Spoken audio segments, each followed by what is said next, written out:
You've been lied to about what it means to release stress and worry.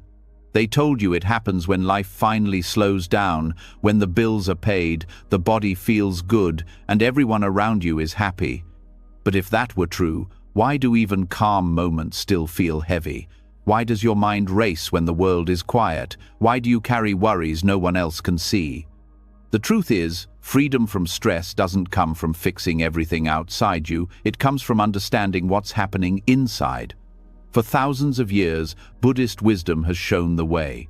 Not through blind faith or endless rituals, but through clear seeing, understanding how thoughts arise, how they fade, and how the storm of worry is only made of passing clouds. Tonight, you're not here to escape your stress. You're here to see through it, to watch it dissolve like mist in morning light. Because when you understand how the mind works, you stop being its prisoner and start becoming its master. As you listen, your breath will slow, your body will soften, and the noise in your head will begin to quiet. You'll remember that nothing you feel is permanent, that calm was never lost, only hidden beneath the noise. This isn't just another track to help you sleep. This is a journey back to your true self, the one that knows how to let go, how to rest, and how to be free from the weight of stress and worry. Are you ready? Let's begin. The noise fades, and what's left is you breathing, existing, aware. For so long, the mind has been fighting shadows it couldn't see clearly. Tonight, that changes. There's something most people never learn about stress. It feels solid, it feels personal, it feels like it owns you. But what if everything you've ever felt, every fear, every rush of panic, every knot in your chest was nothing more than a passing reflection on the surface of awareness? What if stress itself was empty of any real substance? The Buddha taught that all things arise from causes and conditions, and when those causes end, the thing disappears. Stress is no different. It's not a monster waiting in the dark. It's a pattern made of thought, memory, and reaction. The mind labels a sound, a word, a moment, and builds a whole story around it. Then that story becomes heavy. You call it anxiety. You call it pressure.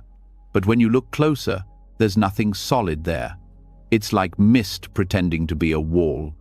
This is the heart of shunyata, emptiness. Not emptiness as in nothingness, but emptiness as in freedom from fixed meaning. Everything you experience, including worry, exists only because the mind gives it form. Stress feels real because attention feeds it. It's like feeding a fire with thoughts and then being surprised by the heat.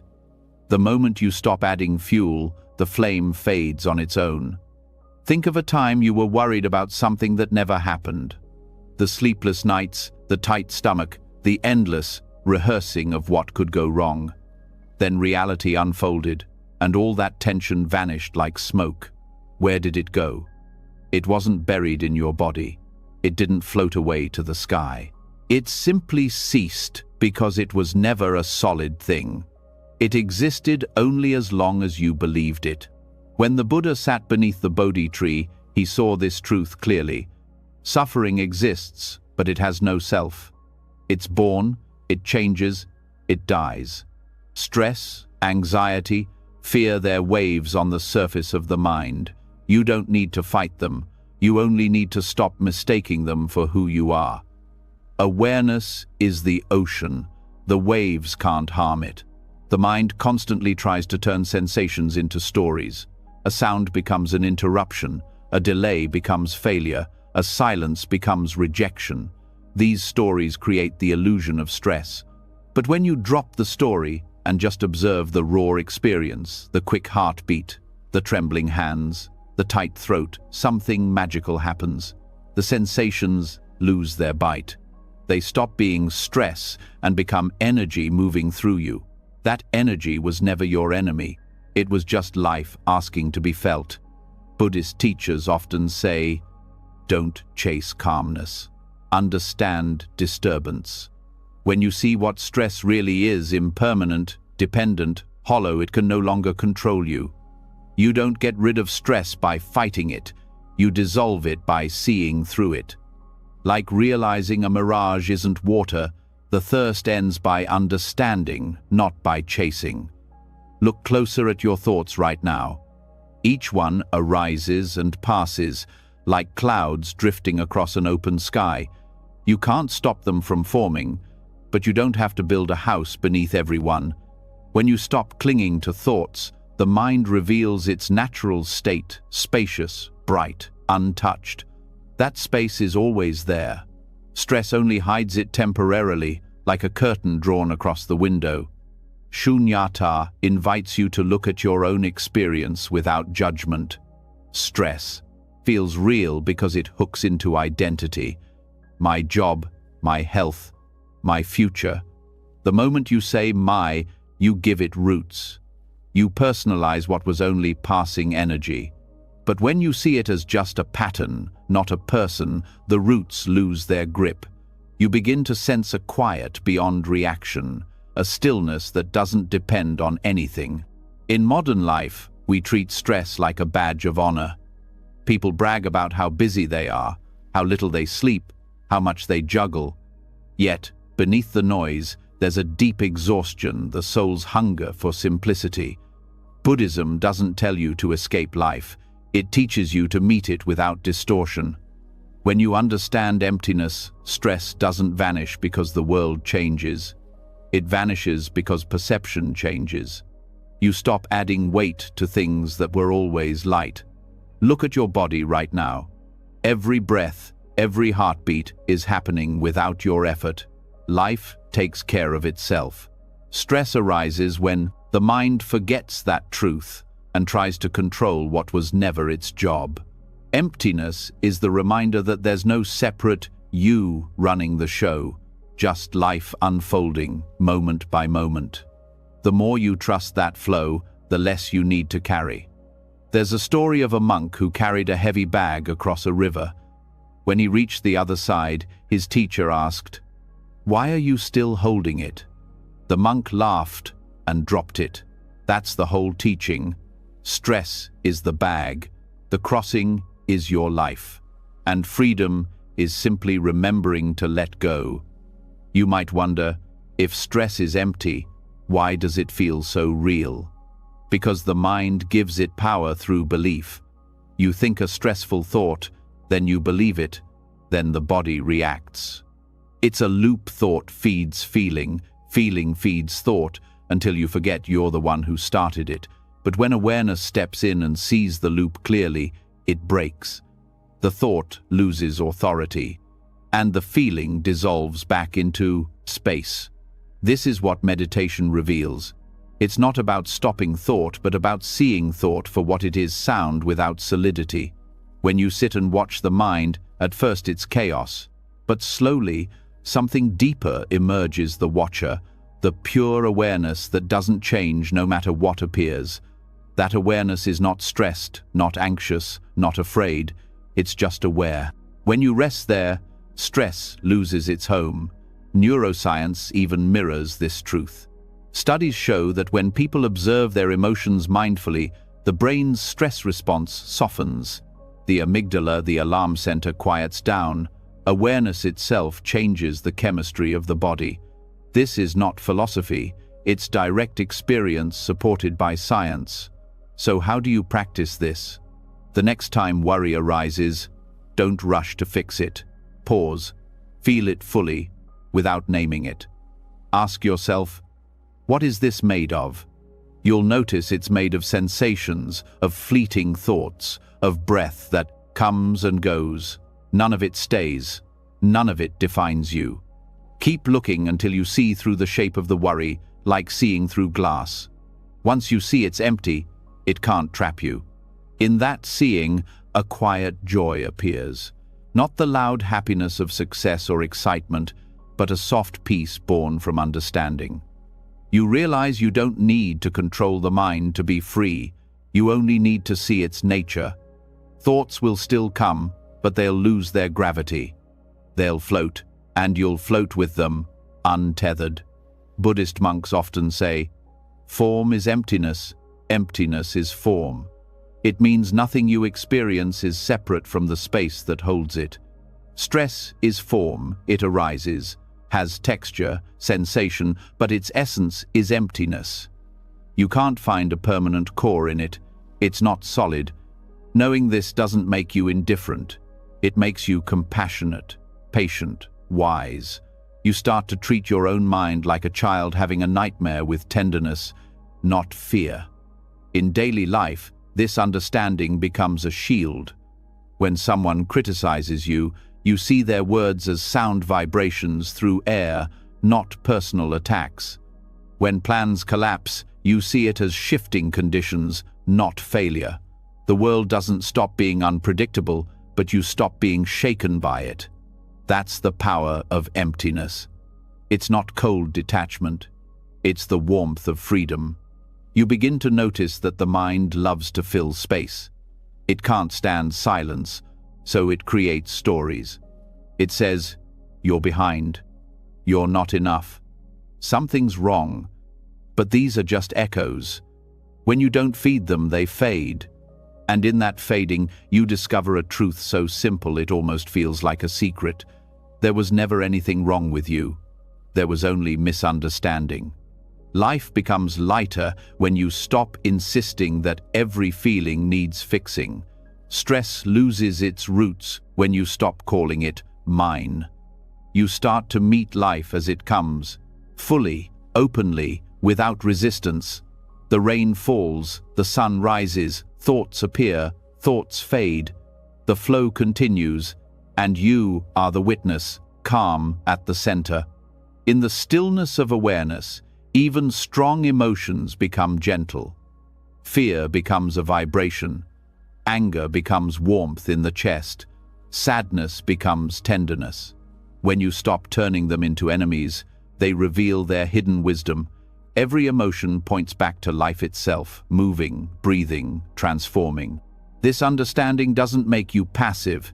It makes you powerful in a new way. You act without panic. You speak without haste. You live without the tightness of control. When you see through the illusion of stress, action becomes cleaner, lighter, more effective. The mind becomes a servant again, not the master. Shunyata is not about withdrawing from life, it's about meeting it without distortion. Stress and worry distort reality like heat rising off asphalt. They make you see trouble where there's only movement. When the mind cools, the road appears straight again. That clarity is the real peace people spend their lives chasing. It was never far, it was just buried under illusion. This teaching also reveals compassion for others. When you see how your own stress is empty, you understand others' suffering too. You stop blaming, you stop resenting. You see that everyone is trapped by their own mirages, believing thoughts that aren't true. This understanding softens the heart. You become gentle not because you're weak, but because you see clearly. To live with this awareness is to walk through the world, light-footed. You still feel, still care, but nothing sticks. Like writing on water, everything passes as soon as it's formed. That's the freedom of emptiness, life fully lived, yet unburdened. Even in moments of pressure, you'll sense a deeper stillness underneath. The phone rings, the deadline looms, the world pulls, but awareness stays unmoved. It's like hearing thunder without fear of the storm. The sound is there, but it doesn't shake the ground beneath you. When you understand this, sleep comes easily. The body knows it's safe. The mind stops fighting itself. You rest not because everything is perfect, but because you finally see that nothing needs to be. This is the heart of the path, not to escape stress, but to awaken to its emptiness. When you see that clearly, even the heaviest worry loses its power. What remains is pure awareness, spacious, silent, free. And in that silence, a new kind of strength appears, the strength of ease. So as you lie here, breathing slowly, remember this: the thoughts in your mind are clouds. The awareness watching them is the sky. The clouds come and go, but the sky has never been harmed by a single storm. That sky is you, untouched, open, infinite. Now let the breath move freely. Let the body soften. Let the stories dissolve. What's left is stillness, deep and kind. Stress is not who you are. It was never real in the way you thought. It was only a shadow passing through light. And tonight, that light, your awareness, is shining brighter than ever. Rest in that space. There's nothing to fix, nothing to fear, nothing to hold. Just the quiet truth unfolding in every breath. That all things, even worry, are empty, and in that emptiness, you are free. As the quiet settles deeper into your body, the last traces of tension begin to fade. The truth of emptiness has opened a new space inside you, wide, silent, and alive. But awareness alone is not the end. To be truly free from stress and worry, you must understand how they are born. Because even when you see through the illusion, the patterns of the mind still try to rebuild themselves. They form new worries, new fears, new reasons to suffer.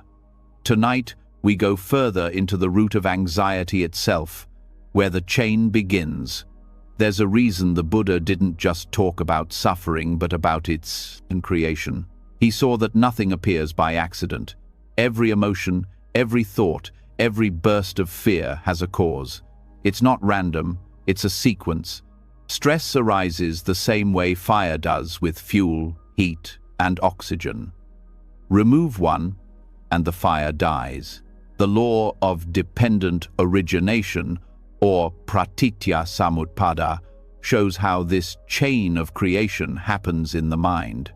When you see the links clearly, you stop feeding them, and what once ruled you begins to dissolve. Anxiety doesn't begin in the moment you feel it. It begins long before that, in a spark of perception, in a whisper of memory, in a small thought the mind takes too seriously. The Buddha described 12 links in the chain, but the essence is simple. Things appear dependent on other things. Stress isn't born from life itself. It's born from the mind's reaction to life. When a sound, a word, or a glance touches the senses, the mind interprets it. That interpretation creates a story. The story births emotion. The emotion creates craving or resistance. And from that, suffering unfolds. It begins with not knowing, avijja, ignorance. Not ignorance as in lack of education, but the forgetting of truth. You forget that thoughts are thoughts and take them as reality. You forget that emotions are visitors, not owners. In that forgetting, the illusion begins. The mind builds a self, a me, who must protect, control, and survive. Once that false self appears, the rest of the chain unfolds naturally. The I believes in threats, believes in problems, believes in stress. Yet all of it comes from that single misperception. When you look at your daily life, you can see this process in real time. You read a message that feels cold. Instantly, thought interprets, "They're upset with me." The body reacts, heartbeat quickens, muscles tense. Then comes worry. Did I do something wrong? The thought grows roots. I'm not good enough. The story becomes emotion. The emotion becomes behavior, and suddenly, you're lost in anxiety. But if you pause at the first spark, if you see that the story is just a thought, the chain breaks. The body softens, the mind breathes, and the wave passes. The Buddha called this insight yoniso manasikara, wise attention. It means tracing experience back to its cause. Don't just feel stress, study it. Where did it begin? What triggered the first ripple? You'll notice that every wave of worry is born from contact. Something touches the mind through the senses. But the contact itself is harmless. A sound is only vibration. A word is only air. It's the interpretation that gives it power. When you train yourself to notice the gap between contact and meaning, you step into freedom. In that small gap lies everything: awareness, choice, peace. But we miss it because the mind is fast. It jumps from event to reaction in a flash. That's why meditation exists, to slow down perception until you can see the links one by one. When you breathe slowly, observe clearly, you notice how thoughts form, how they pull sensations into their orbit, how they weave a story. You see anxiety being born right before your eyes, and once you see the birth, you understand its death. Dependent origination is like watching dominoes fall. Each piece knocks down the next, and soon the whole pattern collapses. But if you remove even one piece, the chain stops. That's what mindfulness does. It removes the link between sensation and reaction. The sound still happens, the thought still appears, but the identification ends. Without identification, emotion has no anchor. Without emotion, craving and fear lose fuel.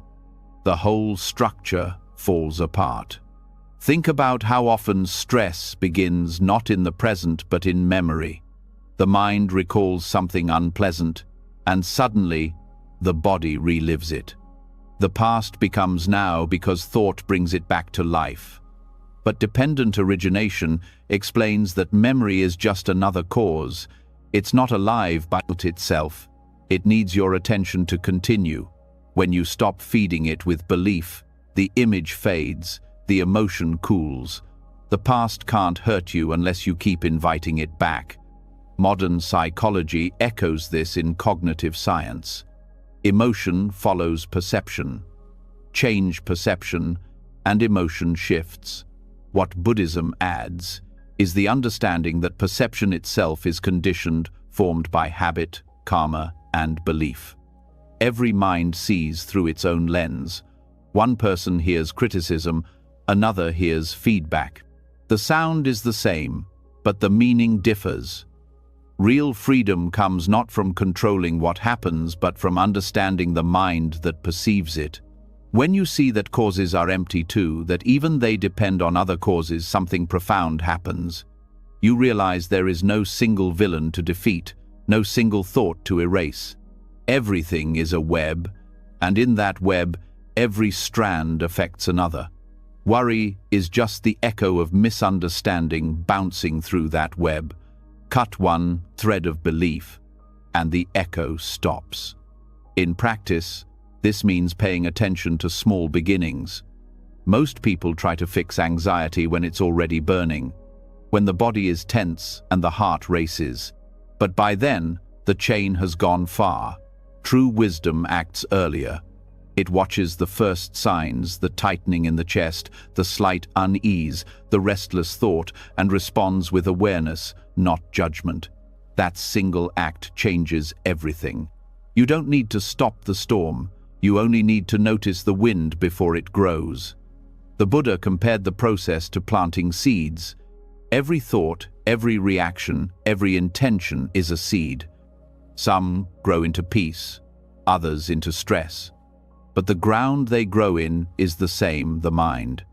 If you keep planting fear, the field becomes dense with weeds. If you plant awareness, the weeds can't take root. Over time, mindfulness becomes the gardener that clears the soil of illusion. At its core, dependent origination teaches responsibility, not blame. It says, you are not guilty for stress, but you participate in its creation. The world doesn't inject anxiety into you.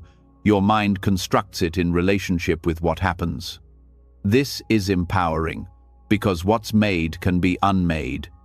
If stress arises from causes, peace arises from wisdom. The moment you understand the pattern, you hold the power to change it. The chain of anxiety thrives on ignorance. When you shine awareness on it, ignorance dies and the links weaken. You can start anywhere. Some people begin by observing contact, what triggers them. Others start with feeling the moment the heart tightens, others with craving the impulse to escape discomfort. Wherever you start, clarity spreads backward and forward. You see that nothing stands alone, and when nothing stands alone, nothing can imprison you. There's a moment in meditation when you catch the birth of a thought, It rises like a bubble from still water, small, delicate. If you simply watch it, it bursts and disappears. But if you chase it, it multiplies into stories, fears, and regrets. Awareness is the needle that pops the bubble before it grows. That's how you cut the chain, not by force, but by understanding. Anxiety often disguises itself as protection. The mind says, "I'm just preparing. I'm being careful." But underneath, it's the same mechanism, a craving for control. You fear uncertainty, so you build scenarios, strategies, predictions. Yet every time you plan against the unknown, you strengthen the illusion of a self that must control everything. And the more control you crave, the more powerless you feel. This is the cruel loop of anxiety, the mind trying to secure what was never meant to be secured. The Buddha called this tanha, thirst. It's the craving that arises after feeling the urge to hold or push away. When you feel something pleasant, you want more. When you feel something painful, you want it gone. Either way, you're caught. But if you observe the feeling without grasping or resisting, the thirst fades. The link breaks, and suffering ends naturally. This is not suppression, it's wisdom. It's seeing that clinging to comfort or escape only feeds the cycle. You can test this in simple ways. When stress arises, notice how quickly the mind says, "I shouldn't feel this." That thought is the second layer of suffering. The first arrow is discomfort, the second arrow is resistance. When you drop resistance, the pain softens immediately. The experience remains, but without the burden of, "I don't want this." You begin to live with openness instead of battle. Over time, this understanding reshapes the nervous system itself. Modern studies show that when you respond to stress with acceptance rather than resistance, your body releases fewer stress hormones. The breath deepens, the heart rate steadies, and the brain rewires toward calm. Awareness literally changes biology. The Buddha saw this centuries before science confirmed it, that liberation begins not with belief, but with observation. Another key link in the chain is upadana, clinging. Once craving arises, the mind holds on. You identify with the emotion, my anxiety, my fear, my stress. But when you say my, you turn a passing feeling into a permanent self. The illusion of ownership keeps the cycle alive. To let go, you must see that emotions belong to nature, not to you. The rain falls, the wind blows, and thoughts arise. None of them belong to anyone. They simply move through experience. As this insight deepens, compassion naturally grows. You stop blaming yourself for feeling anxious. You stop blaming others for triggering you. You see that everyone is caught in their own web of causes and conditions. This understanding creates patience, the kind that says, this too is a process. The same law that gives rise to stress also allows it to end. When causes cease, so does the effect. In daily life, awareness of dependent origination transforms how you respond. When conflict arises, you no longer react blindly. You see the chain forming perception, feeling, reaction, and you pause. You let the process unfold without jumping in. That pause is liberation in disguise. In that single moment, you step out of the cycle of automatic suffering. You start to live deliberately instead of reactively. The more you practice, the earlier you see the causes. You notice how expectations create pressure, how comparing yourself to others breeds insecurity, how wanting things to be different feeds unease. Each insight weakens a link. Each moment of clarity is like removing a knot from a tangled rope. Eventually, the rope unravels, and what was once tight and painful becomes light and free. Understanding dependent origination also reveals the beauty of interconnection. The same principle that creates suffering also creates joy. Just as anxiety arises from causes, so does kindness, love, and peace.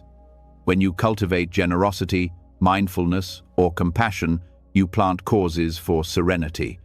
Every small act of awareness is a new seed that changes the landscape of your mind.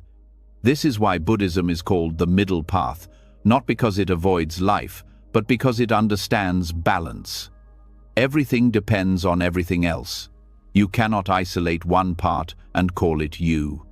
When you see that, you stop taking stress personally. You stop thinking, "Why is this happening to me?" and start seeing, "This is how conditions are unfolding."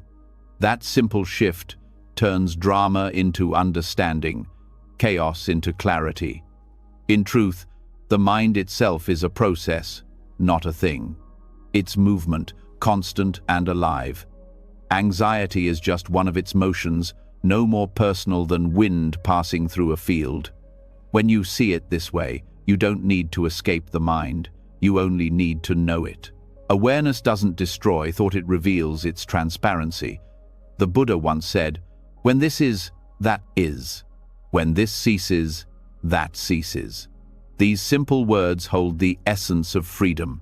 Stress exists because of its causes, and when the causes end, so does stress. The key is to recognize that no cause is unbreakable.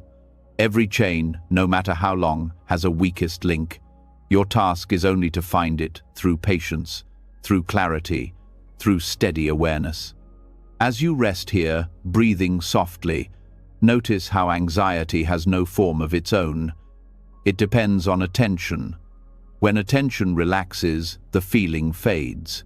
That fading is not failure, it's awakening.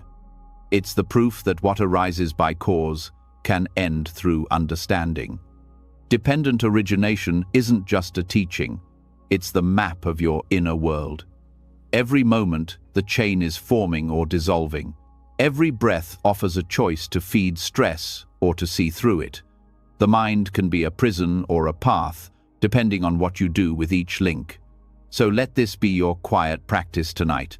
See how each sensation connects to the next, how thought becomes feeling, how feeling becomes story, how story becomes burden. Then stop adding fuel. Let the sequence slow until it ends in stillness. That stillness is not empty space, it's the ground of freedom. From ignorance comes confusion, from confusion comes grasping, from grasping comes suffering. But from awareness comes release, from release comes peace, and from peace comes wisdom. This is how the cycle turns. This is how anxiety dies before it begins. Now the mind can rest. The body breathes on its own. The world moves as it always has, but something within you has shifted. You no longer see stress as an enemy or an accident. You see it as a process, one that can end. The chain is clear now, and in its clarity, you find the calm that no condition can shake. You have reached the point where awareness meets truth. Nothing stands alone, and nothing lasts. Anxiety was never yours. It was only a pattern waiting to be seen, and now that you've seen it, it can finally let go. When the chain of causes is seen clearly, the mind begins to rest. Awareness starts to move differently, no longer chasing, no longer reacting. You begin to notice a new kind of quiet, one that doesn't come from the absence of sound, but from the absence of struggle. The noise of thoughts, the constant commentary, the endless need to respond, all of it begins to fade. This is where silence starts to speak, not as an absence, but as a presence. What comes next is not emptiness, but depth, a silence that heals because it understands. True healing doesn't come from adding more noise, more words, or more action. It comes when you stop feeding the storm inside. Most of life's pain is not in what happens, but in how much we react. Every word we throw into an argument, every thought we repeat in anger, every story we tell ourselves about what's wrong, they all strengthen the noise. Noble silence, or Arya Tunhi Bhava, is the art of ending that war. It's not just being quiet, it's being still inside. Silence in Buddhism is not a punishment or a retreat from life. It's a way to listen. The world is filled with voices, people's expectations, your own opinions, the endless hum of information. Beneath that, something waits patiently: awareness itself. Noble silence is the doorway to that awareness. When you stop reacting, you start hearing what was always there. You begin to feel the world directly, without distortion. Reaction is the habit of a restless mind. Someone speaks, and you want to reply. A thought appears, and you chase it. A memory rises, and you relive it. Each reaction pulls you further from the center of stillness. But when you practice silence, you learn to pause. You learn to let experience happen without immediately reaching for defense or approval. In that pause, wisdom grows. Think of how many conversations are filled not with understanding but with the urge to be heard. People talk not to connect, but to escape the discomfort of silence. Yet silence is not empty space, it's the womb of clarity. Every deep truth, every moment of insight arises from stillness.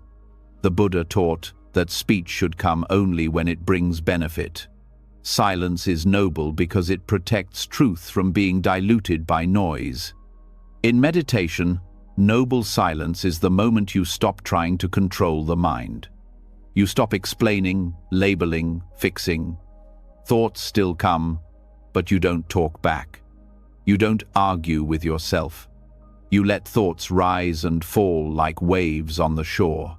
The stillness beneath remains untouched. That stillness is the mind's true nature, silent, luminous, awake. When you begin to live this silence, something changes in how you relate to the world. You stop needing to prove anything. You listen more, and not just with your ears, you listen with your whole being. You feel the vibration of another's words, their fears, their longing, their confusion. You respond less, but you understand more. Because real understanding doesn't come from quick answers, it comes from deep presence. This silence is not withdrawal, it's intimacy with reality. It's the end of the filter between you and life. When you stop reacting, you see things as they are, not as your emotions paint them. Anger becomes just energy moving. Fear becomes tightness releasing. You stop defending yourself because you realize there's nothing to defend. Words become tools, not weapons. You speak when necessary, and your words carry weight because they arise from stillness, not from impulse. In noble silence, the mind heals itself. Every reaction creates friction. Every pause creates space. And in that space, energy that was trapped in fear begins to settle. Stress melts when it no longer has to be expressed. The nervous system finds balance again. The breath deepens naturally. You start to feel like you are breathing not just through the lungs, but through the whole body, every cell becoming part of the rhythm of peace. The Buddha often spent long periods in silence. His silence was not avoidance, it was teaching without words. The disciples noticed that even without speaking, his presence calmed their hearts. Silence radiates wisdom because it's a reflection of complete understanding. Words divide, but silence unites. When you sit with someone in deep silence, there's a recognition, a sense that you're not two minds, but one awareness meeting itself. In daily life, this teaching becomes even more powerful. When conflict arises, silence can transform everything. Instead of reacting to anger with anger, you pause, you breathe. You let the other person's words echo and fade before you respond. That moment of silence disarms the situation. It turns heat into light. You realize that your silence doesn't make you weak, it makes you free. You are no longer pulled by every emotion that passes through the room, but silence also needs to begin inside. Many people fall quiet on the outside, but remain loud within. The inner voice still argues, defends, blames, analyzes. To practice noble silence is to quiet that inner commentary. You don't suppress it, you observe it until it loses energy. Like a fire running out of fuel, the mind slows when you stop feeding it attention. Then silence becomes effortless. There's a deep relief in this. The mind, used to constant narration, finally rests. You begin to experience what it feels like to be without agenda, not trying to fix the moment, not waiting for the next thought. This is healing. Stress fades because the inner noise that sustained it fades too. Without commentary, life becomes simple. Just breathing, just being, just awareness moving through time.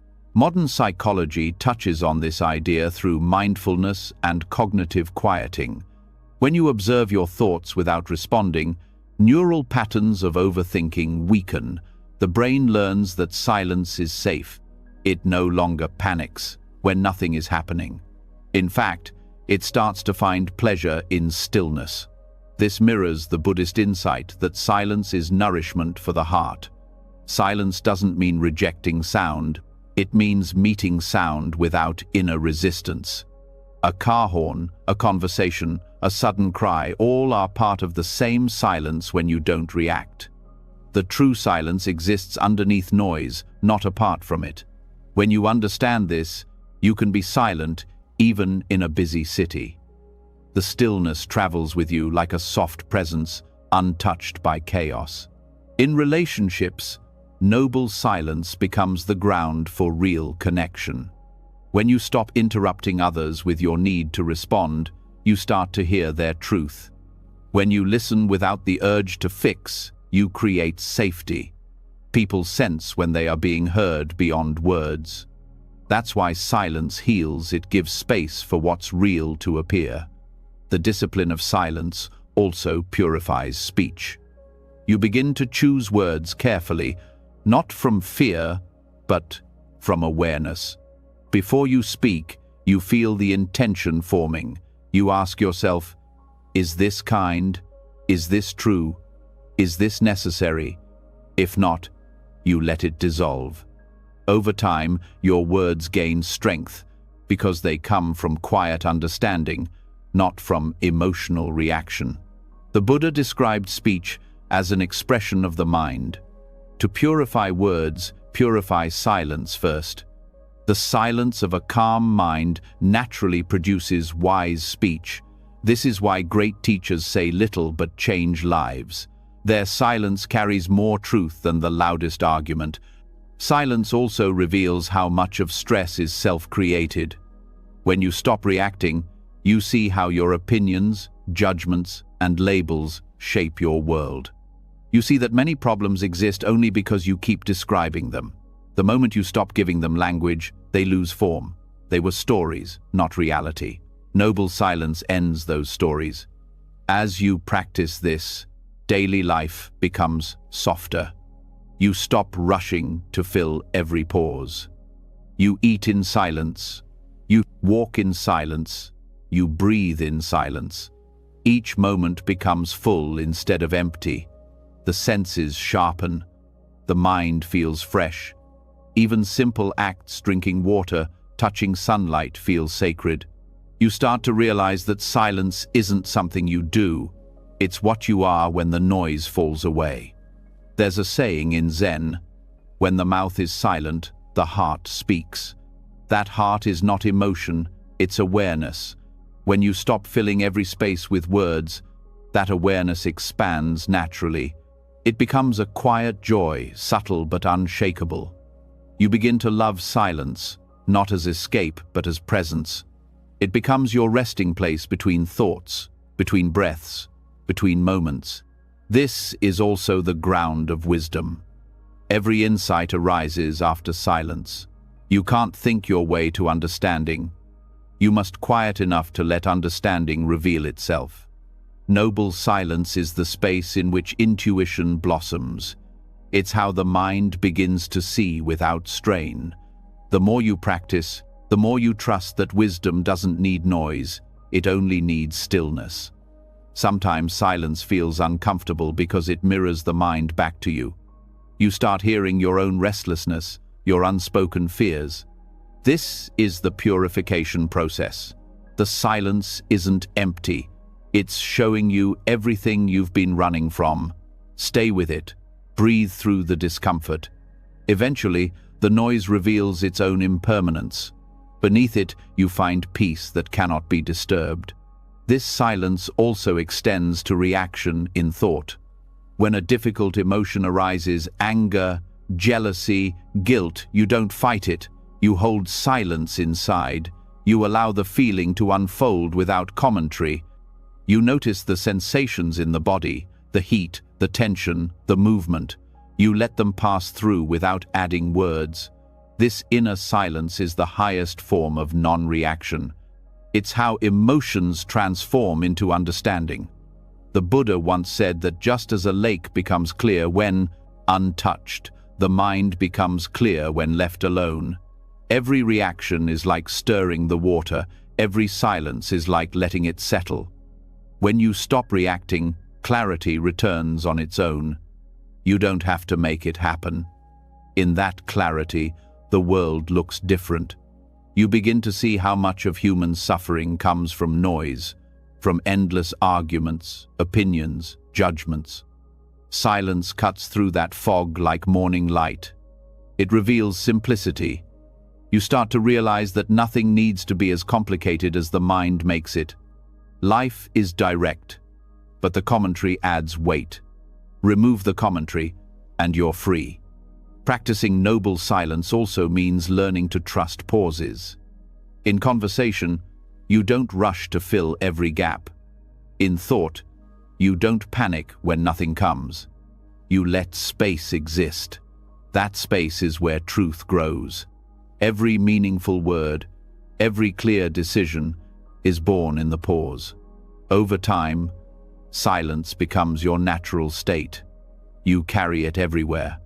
People may notice that you speak less but feel more grounded. Your presence starts calming others. Silence is contagious, it spreads peace without effort. You become a mirror where others can rest. Noble silence is not the silence of withdrawal or pride, it's the silence of wisdom and love.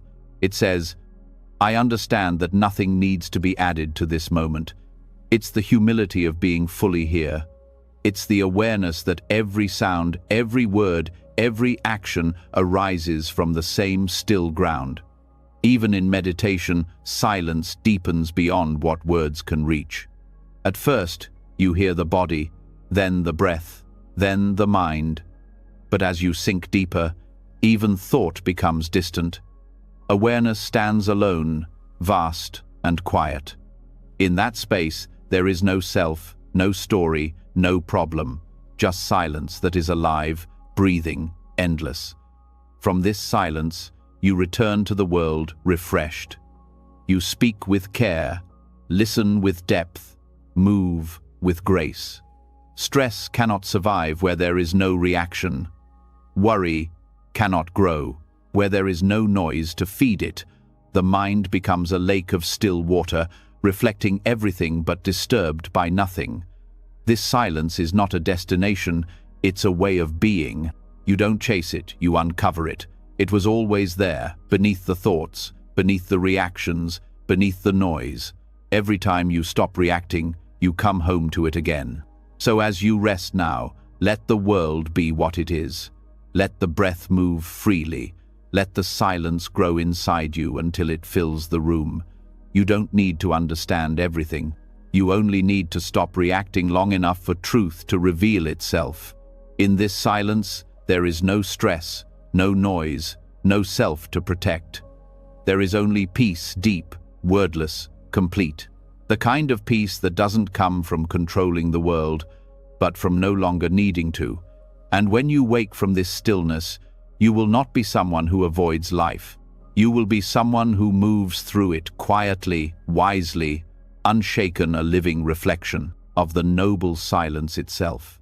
When silence begins to settle in the heart, a new kind of awareness appears, soft, steady, and alive. You start to notice the delicate rhythm of life moving through everything, yet there's still something the mind struggles with. the tension between trying too hard and not trying at all. Even after tasting stillness, a quiet question lingers inside. How do I live in this world without losing my balance? How do I act without forcing, rest without collapsing, care without controlling? This is where the wisdom of the middle way begins to reveal itself. The middle way is not a path of moderation for its own sake. It's a way of seeing that extremes are prisons. When you cling to control, life feels tight, rigid, suffocating. When you fall into chaos, it feels empty, lost, and drifting. Both create stress, because both resist the natural flow of things. The Buddha discovered this truth after years of self-denial and indulgence, realizing that peace doesn't live at the edges, it lives in the balance between them. The human mind loves extremes. It believes safety is in control and relief is in surrender. But control breeds tension, and surrender without wisdom breeds confusion. The middle way is the art of balancing both, to move with intention but without obsession, to care deeply but without attachment, to live fully but without clinging. This balance dissolves the kind of stress that comes from always pushing or always giving up. Perfectionism is one side of the chain. It comes from fear, the fear of being wrong, of being judged, of losing worth. The mind says, if I do everything right, I'll finally feel safe. But that safety never arrives. The more you control, the more fragile you feel. Because deep down, perfectionism is a battle against reality. Reality changes, people change, results shift. No amount of control can stop impermanence. And yet, the heart keeps trying, hoping that maybe, just maybe, this time will be different. Letting go doesn't mean being careless. It means understanding that control was never real. You can guide, you can plan, you can act wisely, but you cannot control outcomes. You can plant the seed, but you can't command the rain. You can speak truthfully, but you can't decide how others will receive it. The middle way teaches that freedom is not found in making everything certain. It's found in doing your best and letting the rest unfold. There's a deep peace that comes from this understanding. When you release the burden of control, energy returns to the present moment. You start noticing life as it is, not as you want it to be. You start feeling gratitude for small things again, a breath that moves easily, a task completed without rush, a pause between words. Effort and ease stop being opposites. They become partners. To walk the middle way, you must first see how the mind swings between extremes. One day, it's driven planning, fixing, correcting. The next day, it's exhausted, procrastinating, avoiding, escaping. This pendulum of effort and avoidance creates inner turbulence. The Buddha called this the cycle of craving and aversion. Craving says, I must make it happen. Aversion says, I want to disappear. The middle way says, I will act wisely and rest when it's time. When you begin to apply this in daily life, even simple actions change. Working becomes meditation. Resting becomes rejuvenation, not guilt. You begin to act without pushing against yourself. It's like the breath, it expands and contracts naturally. You don't need to force it to happen. You only need to let it follow its rhythm. The same applies to effort. You apply it where needed and release it when the moment passes. Modern stress often comes from confusing discipline with control. True discipline is alive, it adapts. Control is rigid, it breaks.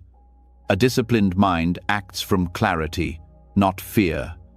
It knows when to move and when to pause. That's why the middle way is not weakness, it's intelligence. It's the wisdom that sees that forcing life only creates resistance, while abandoning effort creates decay. Balance is not static, it's the constant dance between both sides. This path also frees you from comparison. When you live at the extremes, you measure yourself against others constantly. You feel behind, less than, or superior. But balance has no competition. It asks only that you live in alignment with your own rhythm. You start to realize that perfection is not in flawless results, but in harmony when body, mind, and action move as one. The middle way also transforms how you handle emotions. Control tries to suppress them. Chaos drowns in them. Balance allows them to flow. When anger arises, you neither act it out nor bury it. You breathe, you feel, and you let it pass. The emotion becomes a wave, not a trap. This is how peace begins to live inside, even while the world remains uncertain. In the teachings, the Buddha described the middle way as the path that leads to wisdom, not through theories, but through experience. It's how he overcame the suffering that came from both indulgence and deprivation. You can see this principle everywhere in nature, in breath, in seasons. The tree bends with the wind. If it refuses, it breaks. The river moves around rocks. If it fought them, it would cease to flow. Every living thing follows the law of balance, except the human mind, which keeps trying to control the river. So how do you find this balance in your life? Start by observing the tension between doing and being. Notice when you're forcing outcomes, when the shoulders tighten, when the breath becomes shallow, when the mind races to fix everything. Then pause. Ask yourself, what if I didn't control this moment? What if I just met it with presence? That question alone can dissolve half of your stress. Because what you're really craving isn't control, it's peace. The next step is understanding surrender correctly. Many mistake surrender for weakness or apathy, but in truth, surrender is the highest form of strength. It's choosing to let life move through you instead of resisting it. It's knowing that doing your best is enough. It's releasing attachment to results, not effort itself. When you surrender like this, you act with clarity, not with desperation. You become an instrument of harmony, not of struggle. Think of moments when you acted from calm understanding instead of panic. You still worked, spoke, and decided, but the energy was different. There was grace in it. That's the middle way in action. It's when your effort is guided by awareness, not driven by fear. You can feel the difference in your body. One contracts, the other expands. The Buddha compared the practice of balance to tuning a musical instrument. If the string is too tight, it breaks. If it's too loose, it makes no sound. Only when it's tuned just right does it produce music. Your mind works the same way. Too much control creates strain. Too much passivity leads to dullness. But when effort and surrender meet, life plays in harmony. This principle applies even in relationships. Control tries to shape people into your expectations. Chaos avoids intimacy altogether. The middle way loves with wisdom. It listens, understands, and gives space for others to be as they are. You learn to guide without forcing, to care without clinging, and in that space, real connection grows. Perfectionism often hides the fear of losing love. The mind says, if I'm flawless, no one will reject me. But the middle way teaches that love doesn't come from performance, it comes from presence. The more you let go of proving yourself, the more authentic your relationships become. People feel safer around you because your peace doesn't depend on their approval. Even in spiritual practice, extremes can trap you. Some people force meditation as if trying to conquer the mind. Others drift into laziness, waiting for peace to appear without effort. The Buddha warned against both. Real practice happens in the middle, steady, gentle, consistent. You show up each day not to achieve enlightenment, but to meet the mind where it is. You learn to trust the process, not the timeline. As awareness matures, you start noticing that the same balance applies to thought itself. Control tries to stop thinking. Chaos lets thoughts run wild. Balance observes them without judgment. You neither chase nor reject them. You see that thoughts are just movements of energy. When you stop fighting them, they pass. That's the power of the middle. It allows everything to move through without leaving residue. This understanding also changes how you pursue goals. The world teaches you to push harder, to grind endlessly, to define worth by achievement. But the middle way teaches alignment instead of struggle. It asks, what if you worked with life, not against it? What if success came from harmony, not exhaustion? When you act from balance, creativity flows naturally. You're more efficient because you're not wasting energy on resistance. Modern neuroscience supports this too. When the mind relaxes but stays alert, it enters a state called flow. It's when musicians lose themselves in music, athletes in motion, writers in words. In that state, there's effort without effort, awareness guiding action. This is the modern reflection of the middle way. It's not mystical, it's natural. It's how the brain functions best when freed from stress. The deeper you walk this path, the more you realize that balance is not something to achieve, it's something to remember. You were born balanced. Watch a child play full of energy, yet unburdened by perfection. They fall, laugh, and continue. The mind later forgets this wisdom, burdened by fear and expectation. The middle way is simply the art of remembering what you once knew how to move with life, not against it. This way of being also transforms how you face uncertainty. Control fears the unknown, chaos hides from it. Balance steps forward with curiosity. It trusts that not knowing is not danger, it's possibility. When you stop demanding certainty, life opens. You stop rehearsing disasters in your head. You start responding to reality as it unfolds, instead of reacting to what you imagine. That's when anxiety loses its power. To live this way doesn't mean life becomes perfect.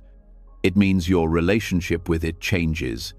You stop swinging between overdoing and giving up. You stop chasing happiness and start embodying contentment. The middle way brings the kind of strength that looks effortless from the outside, because it flows from understanding, not from struggle. This balance is also reflected in nature's rhythm, the balance between day and night, work and rest, giving and receiving. When humans move against this rhythm, stress increases. When we align with it, harmony returns. Even your breath is teaching this. Inhale effort, exhale surrender. Each cycle is a lesson in balance, repeated thousands of times a day. In every moment of stress, the path back to peace is the same. Notice which extreme has taken hold. Are you forcing or are you avoiding? Then take one step toward the center. That single movement can change everything.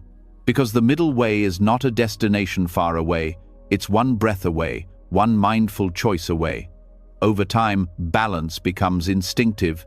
You stop looking for formulas and start listening to life itself. You begin to sense when to act and when to rest, when to speak and when to stay silent, when to hold on and when to release. That sensitivity is the wisdom of the middle way. It makes you gentle without being weak, strong without being harsh. Stress cannot survive in this state, because stress is born from friction, from resisting the natural flow. When effort and surrender move together, friction disappears.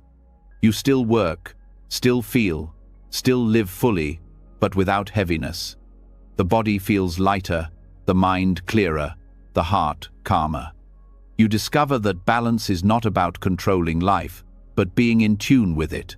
The Buddha described this harmony as the end of extremes, the point where the path of liberation begins. To live it is to walk the line between heaven and earth, engaged, awake, and free.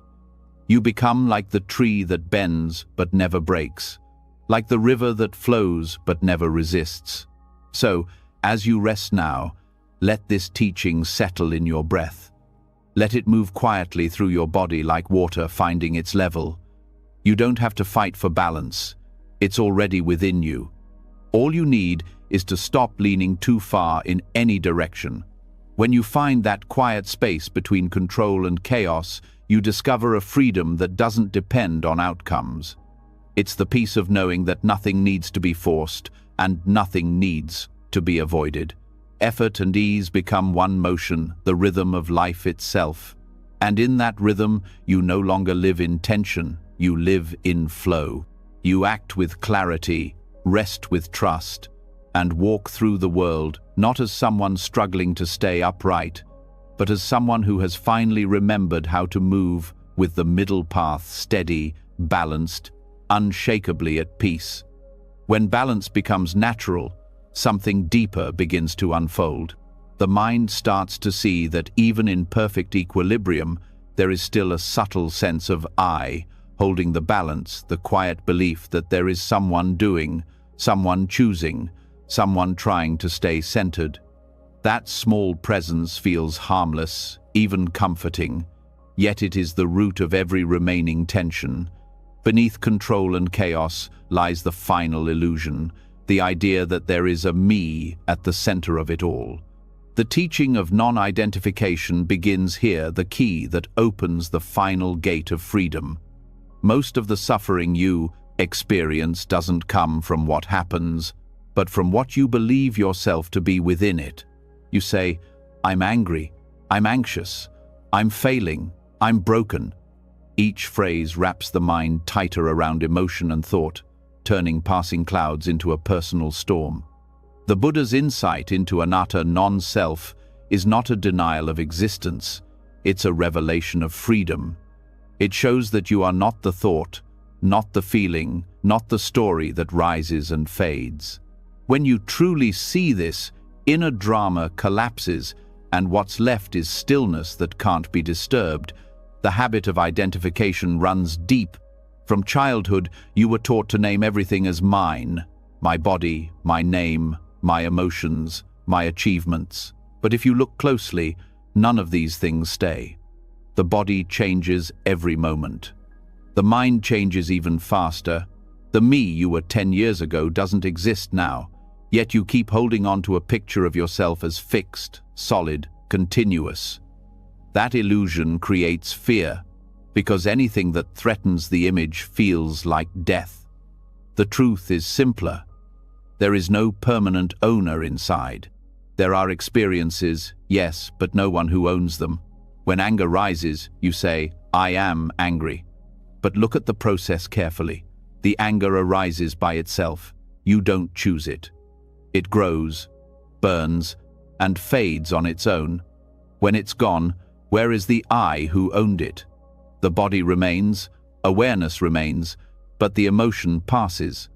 The phrase, "This is not me, not mine," is not a rejection, it's recognition. It's seeing things as they truly are, events in awareness, not personal possessions. To understand this deeply, start observing thoughts without claiming them.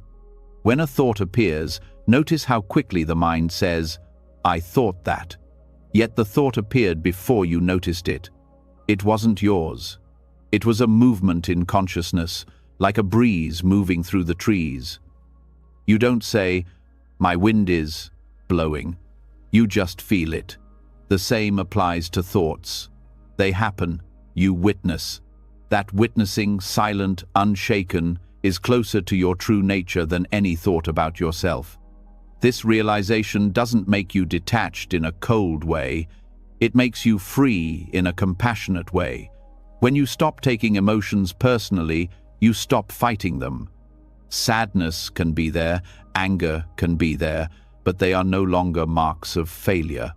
They are simply waves passing through awareness. You start to meet each emotion with kindness, because you no longer confuse feeling pain with being pain. Non-identification doesn't mean denial. You still experience life fully: laughter, grief, joy, loss, but without clinging to the sense of mine. You still act, speak, love, create, but there's space inside those actions. There's no longer the tightness of, I must win, I must protect, I must prove. You act because action is natural, not because it defines who you are. This shift is the quiet liberation the Buddha pointed to freedom in the midst of ordinary life. Consider how stress begins. Something happens, a thought appears, and then the mind says, "This affects me." The identification turns experience into ownership. The event becomes personal, and pain follows. But when you meet experience with awareness instead of identification, the link breaks. You see that the event is simply happening in consciousness, not to an owner. You can respond wisely without getting entangled. This insight can be applied even to the body. The body is often the strongest point of identification. You call it me. But look closer. The body changes without your permission: breath, heartbeat, digestion, aging, healing. It follows its own laws. If you were the body, you would control every process, but you don't. The body belongs to nature, not to you. When this is seen, fear of death begins to fade. Death is not the end of a person, it's the continuation of natural change. The body returns to earth, awareness remains timeless. When you live identified with the body or the mind, you're always under threat. Illness, aging, rejection all become attacks on the self. But when you see that there is no fixed self, these experiences lose their sting. Pain can still appear, but suffering, the mental resistance weakens. The Buddha called this freedom from I-making and mine-making. It's the end of carrying the world on your shoulders. The practical way to cultivate this is through deep mindfulness. Watch how the mind creates identity moment by moment. A thought appears. I'm tired. Pause. Who is tired? The body feels fatigue. The mind notices it. But is there truly a me that owns the tiredness? When you look directly, the ownership dissolves. The experience remains, but without the label. It's just tiredness moving through awareness. At first, this may feel strange, even unsettling. The ego resists non-identification because it believes it's being erased. But in truth, it's being liberated. What dies is only the false idea of control. What remains is something vast, the space that can hold everything without being affected by it. This is what the Buddha meant when he said, "In seeing, only seeing. In hearing, only hearing." Life happens through you, not to you. In modern psychology, this insight aligns with the idea of cognitive diffusion, the ability to separate from thoughts instead of being absorbed by them. Studies show that people who practice this experience lower anxiety because they no longer treat every thought as truth. Buddhism discovered this thousands of years ago. The moment you see thought as an object, not identity, its power dissolves. The mind's habit of identification is ancient. It evolved to protect the body, to create a self that could survive. But now, that same instinct causes emotional pain. When someone criticizes you, it feels like an attack on your existence. Yet words are only sound vibrations. They can't touch your true nature. What hurts is the idea that those words define you. When that idea is seen through, criticism loses its bite. Praise loses its hold too. You become steady, not arrogant, but grounded in reality. Freedom from identification also transforms relationships. Most conflict arises because people defend the image of themselves. One person says something that touches another's ego, and reaction explodes. But when you stop identifying with that image, you stop needing to defend it. You listen more deeply, speak more gently, and respond from wisdom rather than pride. This doesn't make you passive, it makes you peaceful. You act when needed, but without aggression or fear. In spiritual practice, this insight deepens meditation.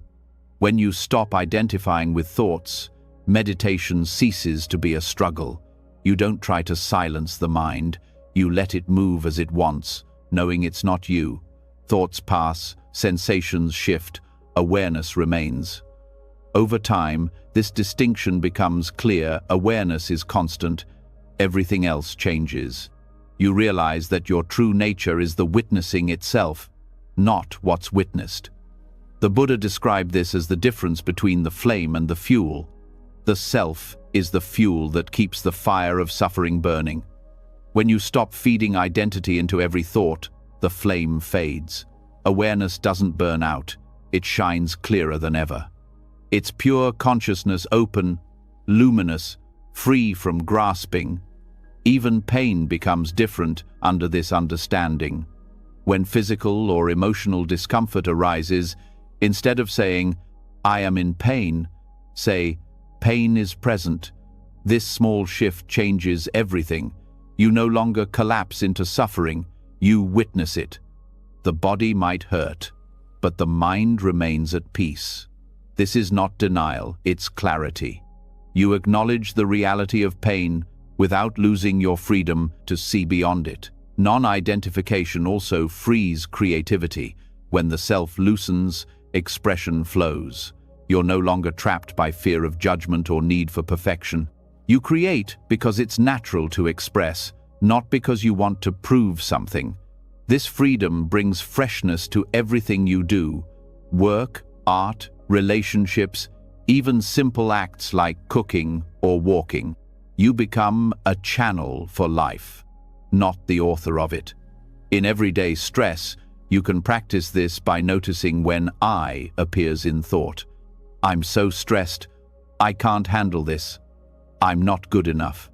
When those thoughts come, gently question them. Who is the I that can't handle this? Where is it located? In the body? In thought? Can you find it? The more you look, the more it dissolves. You find sensations, ideas, memories, but no fixed self. Seeing this again and again weakens the illusion. This insight is also the root of compassion. When the walls of self loosen, you start feeling the world's pain as your own, but without drowning in it. You understand that others act out of their own conditioning, just as you do. Forgiveness becomes natural. You see anger in others as the same energy that once burned in you. You stop judging because you see that no one is truly in control of their conditioning. Everyone is learning, everyone is unfolding. The phrase, "not me, not mine," doesn't remove love, it purifies it. Love without ownership is the highest form of connection. When you love without needing to possess, you allow others to be free. When you help without expecting gratitude, your actions become pure. This is the compassion of the awakened heart, love without me and you, just love flowing through awareness. This freedom also changes how you experience success and failure. When you identify with achievements, success inflates the ego and failure crushes it. But when you see both as passing experiences, neither defines you. You still strive, still act, but with lightness. Winning or losing doesn't disturb your peace, because you know the self that craves approval was never real. In daily mindfulness, you can bring this teaching to every action. Eating, walking, working, all become opportunities to notice the absence of ownership. When the mind says, "I am doing this," look closer. Action happens through intention, through body and mind. But can you find a doer separate from the doing? When this insight dawns, life becomes spontaneous. The effort to control disappears, replaced by effortless responsiveness. This is also the beginning of true humility. When you no longer identify with knowledge or virtue, you stop needing to be superior. You can learn from anyone. You can admit mistakes easily, because mistakes no longer threaten identity. That's why awakened beings seem both powerful and humble. They act with complete freedom, but carry no pride. Even in silence, the insight of non-identification deepens. The quiet mind becomes a mirror, reflecting everything without clinging to reflection. Thoughts, sensations, sounds all arise, all pass. The mirror doesn't choose or reject, it simply reflects. That's awareness. You are that mirror, not the images passing across it. When identification dissolves completely, what remains is simplicity. You still live, still feel, still act, but the burden of I is gone. Life flows effortlessly, like water following gravity. Stress loses its foundation, because stress was always tied to ownership.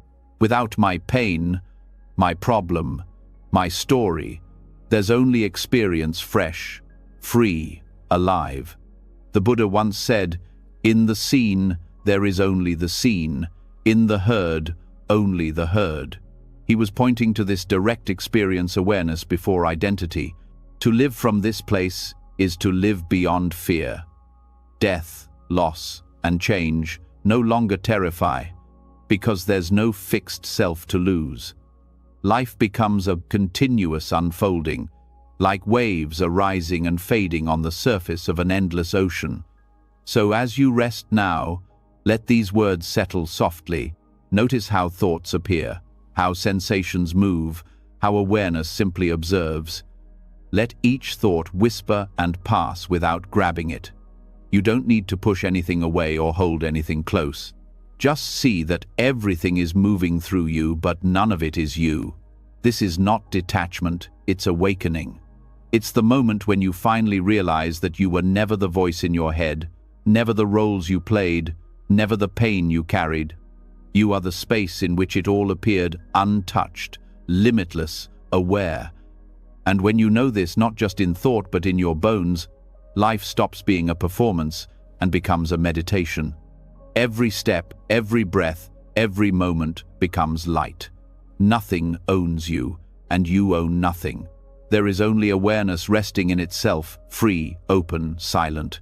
This is not me, this is not mine. Say it, softly within, not as rejection, but as truth. Each time you see through identification, the world becomes lighter. You begin to live as awareness itself, the one that was always here, watching the waves rise and fall, never drowning, never clinging, forever free. When identification falls away, the mind becomes light. Thoughts still come, feelings still rise, but they no longer stick.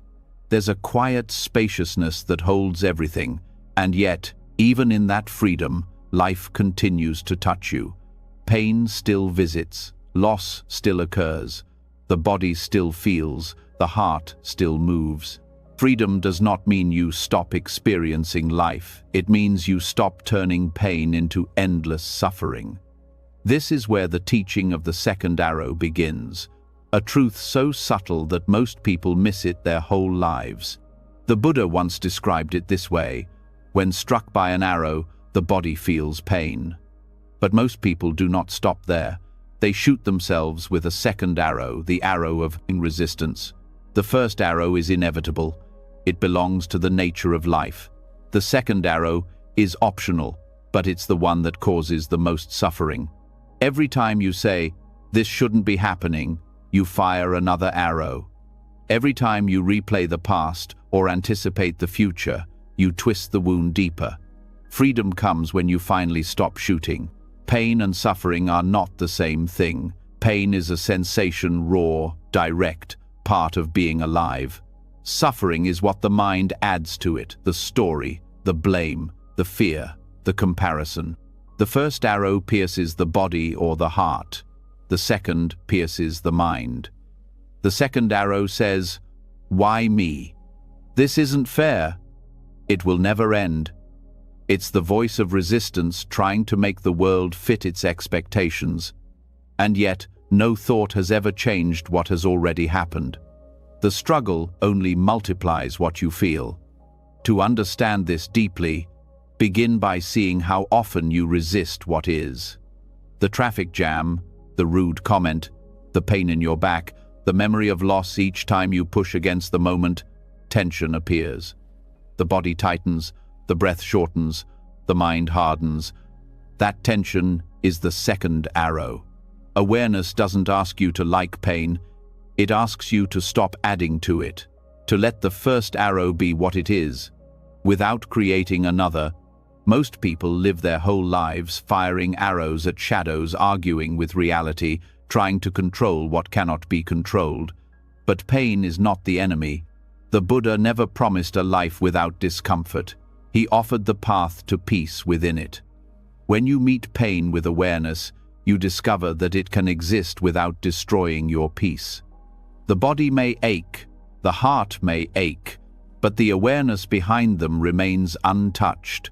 That awareness is the space where healing begins. This understanding doesn't mean you become passive. It means you stop fighting what's already true. If there is pain, acknowledge it. Feel it directly without the commentary.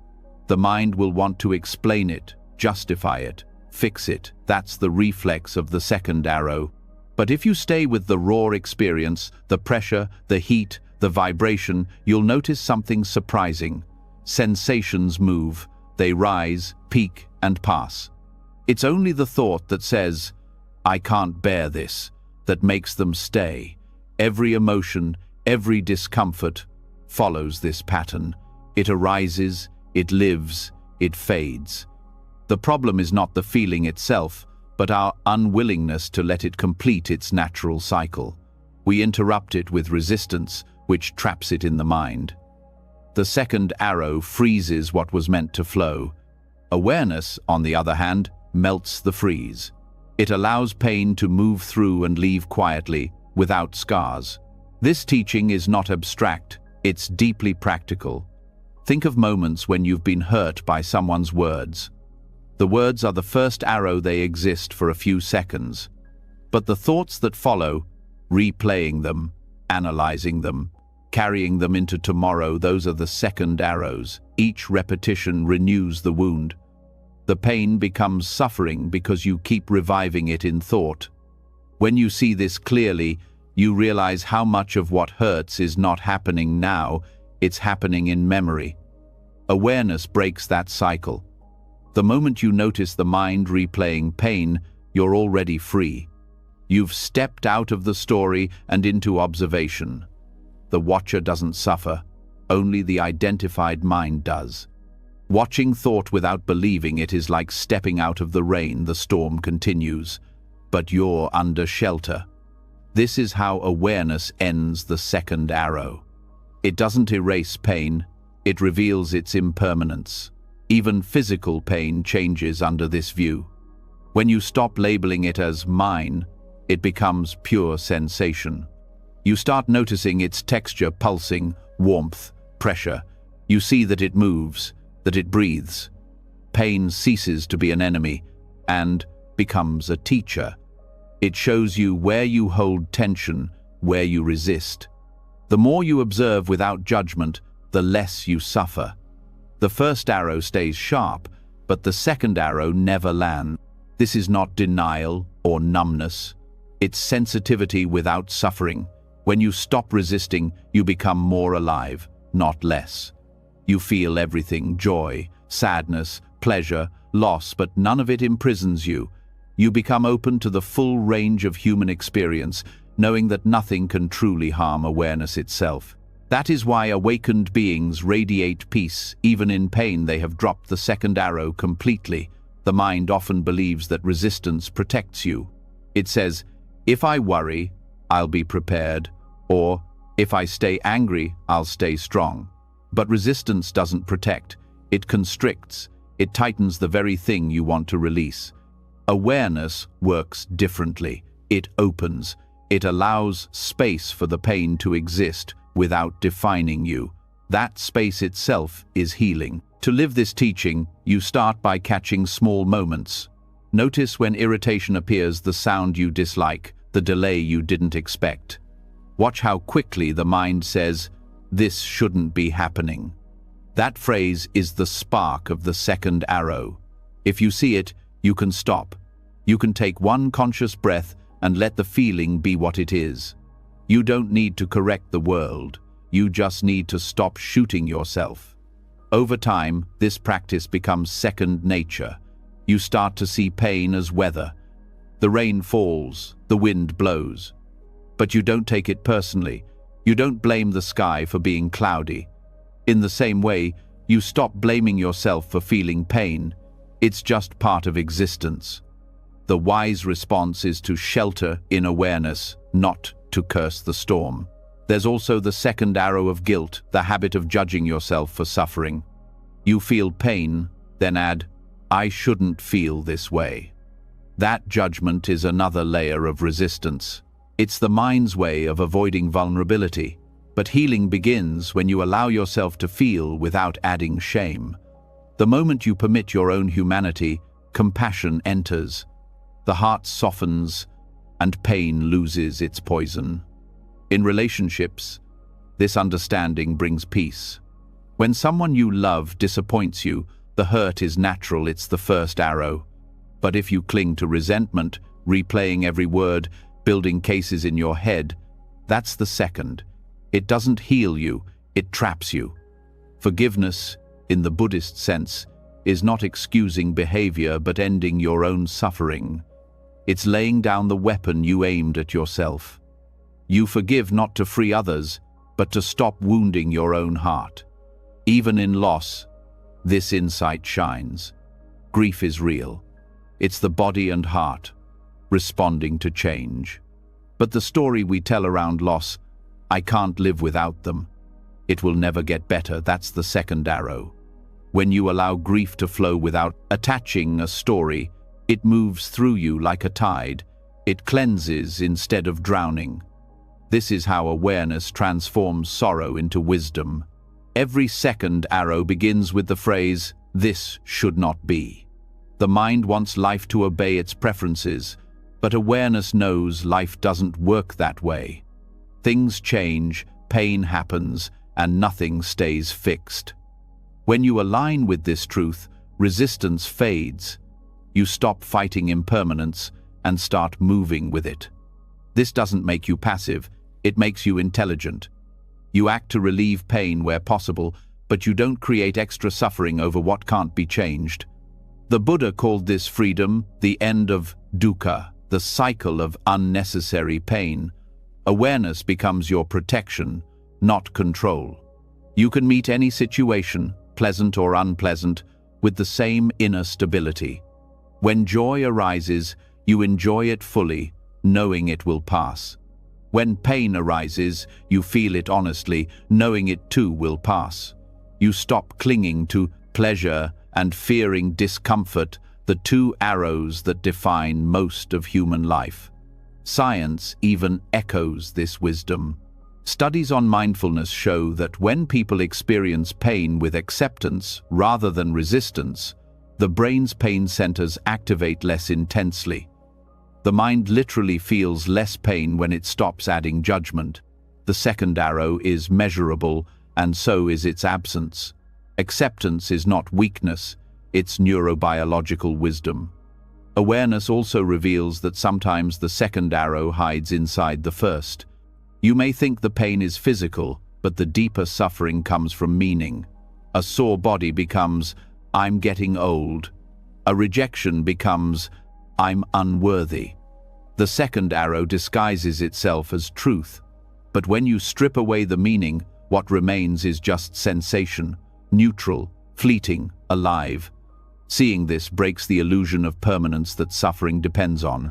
Practicing this awareness in small things strengthens you for bigger ones. When you burn your tongue, when plans fail, when someone ignores you, these are moments to train.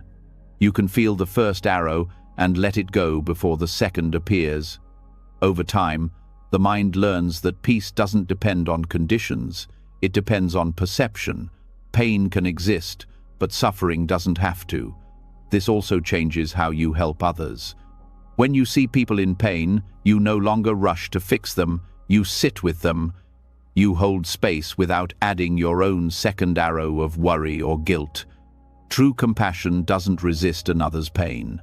It witnesses it with tenderness. That presence itself is medicine. In the deepest sense, letting go of the second arrow is about trusting life. Trusting that you can meet each moment as it comes, without control, without fear. It's remembering that awareness itself is never harmed.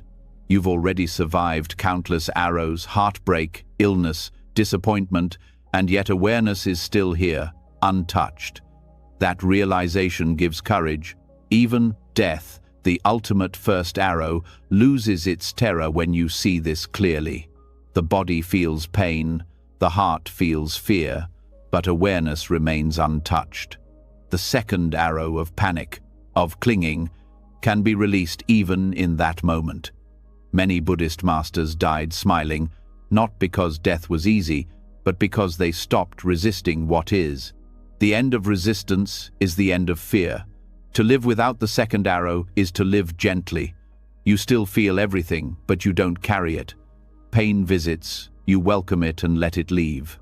Joy visits, you welcome it and let it leave. The heart stays open, the mind stays free. This is the true meaning of equanimity balance, born not from control, but from surrender. You can begin right now. Notice any discomfort in your body or emotion in your heart. Instead of trying to fix it, say quietly, "This is the first arrow." Then look for the second, the thoughts, the judgments, the stories. See if you can let them drop. Stay with pure awareness. The moment you do, the burden lightens. In this space, life becomes simple again. Pain, pleasure, loss, gain all flow through like waves across a still sea. The sea doesn't reject the waves, it holds them all. You are that sea. Awareness has always been vast enough to hold every arrow without breaking. The practice is to remember it. So, as you rest now, let the breath carry away resistance. Let the body soften around discomfort. Let thought settle without feeding it.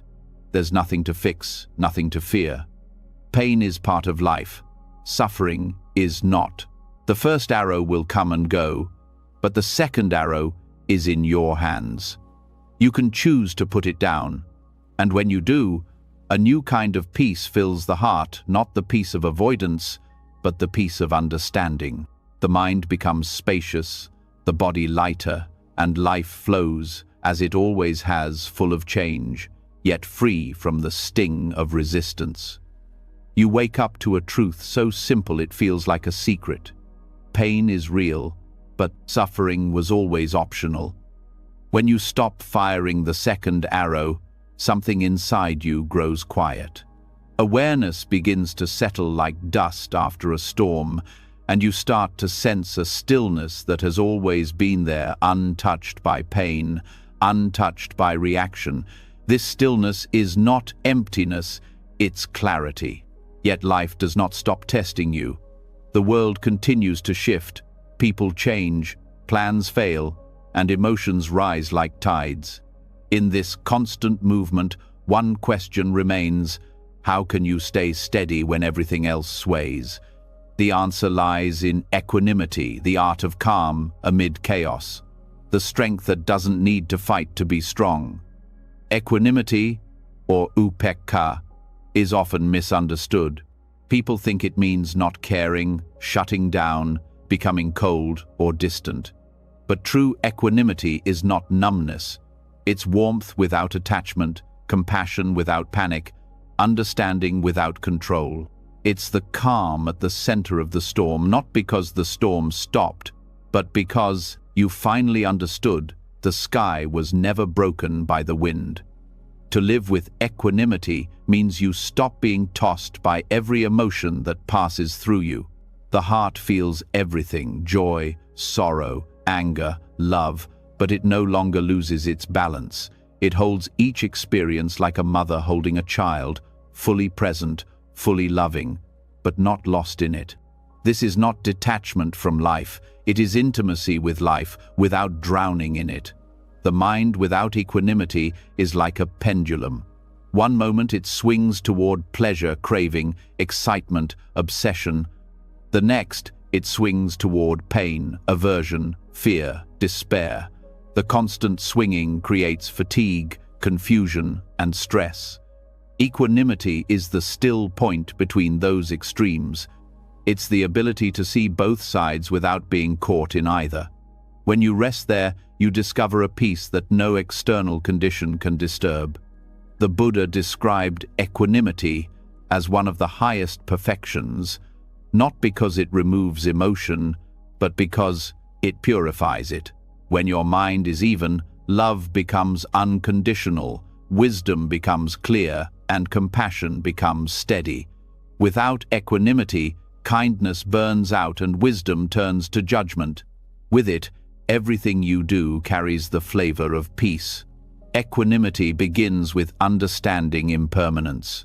When you truly see that everything changes, success, failure, praise, blame, gain, loss, you stop grasping at what cannot be held. You stop collapsing when things don't go your way. The world remains the same, but your relationship to it changes. You no longer depend on outcomes for peace. That is radical freedom, not the kind that separates you from life, but the kind that allows you to move through it without being enslaved by it. Most people live in reaction to pleasure and pain. When something feels good, they chase it. When something feels bad, they run. The constant running creates exhaustion. Equanimity ends this chase. It teaches you to meet each moment as it is, pleasant, unpleasant, or neutral, and to respond with clarity instead of reflex. This doesn't make you passive, it makes you wise. You still act, but your actions come from balance, not from craving or fear. To cultivate equanimity, begin by observing your reactions. Notice how quickly the mind labels everything good, bad, mine, not mine. Those labels are the roots of imbalance. When you strip them away, what's left is raw experience, sensations, colors, sounds, feelings, all changing, all flowing. The mind that sees clearly no longer needs to grab or push away. It simply watches. This watching is not indifference, it's presence without interference. In practice, equanimity feels like space. When something triggers you, there's a pause before reaction. In that pause, wisdom can speak. You start to see that emotion itself is not a problem, identification with it is. Anger, sadness, joy, excitement, they're all waves on the surface of awareness. Equanimity is remembering that you are the ocean beneath those waves. This understanding changes how you face difficulty. When things go wrong, the ordinary mind contracts, it blames, resists, or collapses. The equanimous mind opens. It allows discomfort to be there without turning it into identity. It asks, "What is this showing me?" rather than, "Why me?" From that openness, insight arises naturally. You begin to see problems not as punishments, but as teachers. Equanimity also transforms success. Without it, success inflates the ego. You start clinging to praise and fearing loss. But when you hold achievements lightly, you can enjoy them without becoming their prisoner. You know they will pass, as all things do. Gratitude replaces attachment. You celebrate without needing to own the moment. In relationships, equanimity becomes the foundation of real love. Most love is built on conditions. I love you because you make me feel good. But when the feeling fades or expectations break, conflict begins. Equanimity allows you to love without conditions. You care deeply, but you don't demand that life or people fit your desires. You let others be who they are, and in that freedom, connection deepens. Love stops being a contract and becomes a gift. Equanimity also protects compassion. Without it, compassion can become heavy. You absorb everyone's pain and start to drown in empathy fatigue. But when compassion is supported by balance, you can feel others suffering without being consumed by it. You act with kindness, not despair. The heart stays open, but the mind stays steady.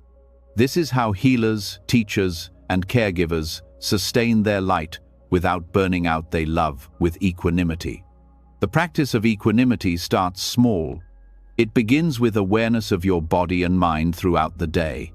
When discomfort arises, a headache, a delay, a harsh word, notice it and breathe. Say quietly, "This too is part of life." When pleasure arises, a compliment, a success, a warm breeze, notice it too. Say, "This too will pass." In both cases, stay centered.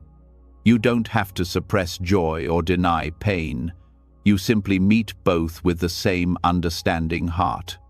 Over time, you start seeing that everything is passing through. The pain you felt yesterday is gone. The joy you felt last week has faded. And yet, awareness remains the same. You begin to trust that your true nature is not the changing experiences, but the stillness that knows them.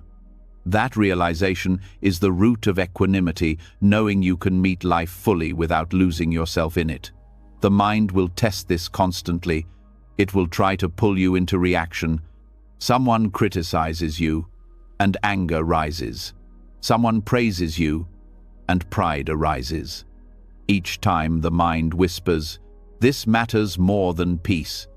Equanimity answers, "It matters, but it will pass." This response doesn't make you careless, it makes you free. You still engage, but you don't surrender your inner stability. There's a beauty in this balance. It's the same grace you see in nature. The tree bends with the wind, but doesn't uproot. The river flows around rocks without losing direction.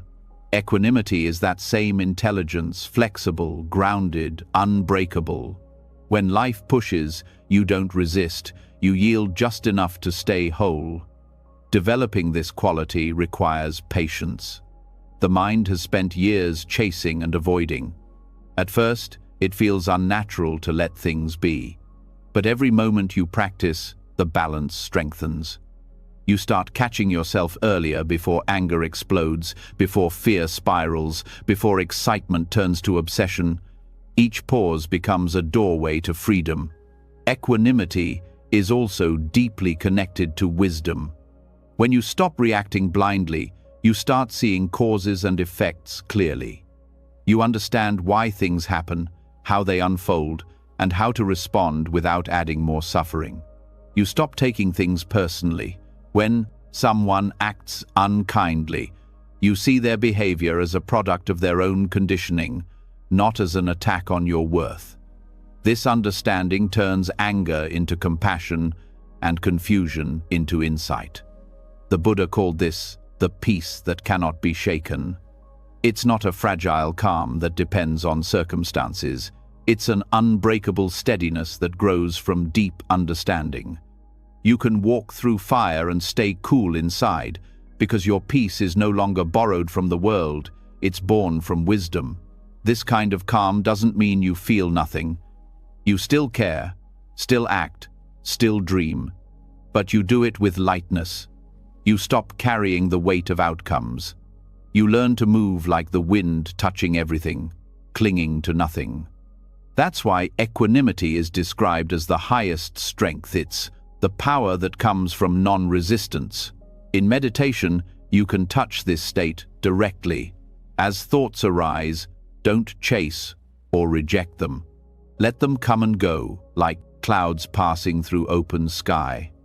The sky doesn't prefer sunshine or rain, it holds both. Awareness does the same. The more you rest in that spaciousness, the more natural equanimity becomes. It's not something you create, it's what remains when reactivity ends. In daily life, equanimity gives clarity where emotion once ruled. When faced with difficult decisions, you no longer act from fear or desire, you act from understanding. You weigh the situation, sense what is right, and move forward without the anxiety of what if. You do your part and let life handle the rest. This way of living brings quiet confidence, not arrogance, but trust in awareness itself. Even when the world seems chaotic, when news, politics, or personal crises surround you, equanimity keeps you anchored. You stay informed but not consumed, engaged but not overwhelmed. You can care about change without losing sleep over what's beyond your control. This balance makes your compassion effective. Panic never changed the world, but calm understanding has transformed it many times. Equanimity is also the antidote to despair. When things fall apart, the reactive mind collapses. It says, everything is lost. But equanimity sees beyond the current moment. It knows that everything changes, that night turns to dawn, that loss becomes wisdom, that endings are beginnings in disguise. This vision doesn't erase pain, it gives it meaning. It reminds you that no state, pleasant or painful, is final. To live with equanimity is to live in alignment with truth.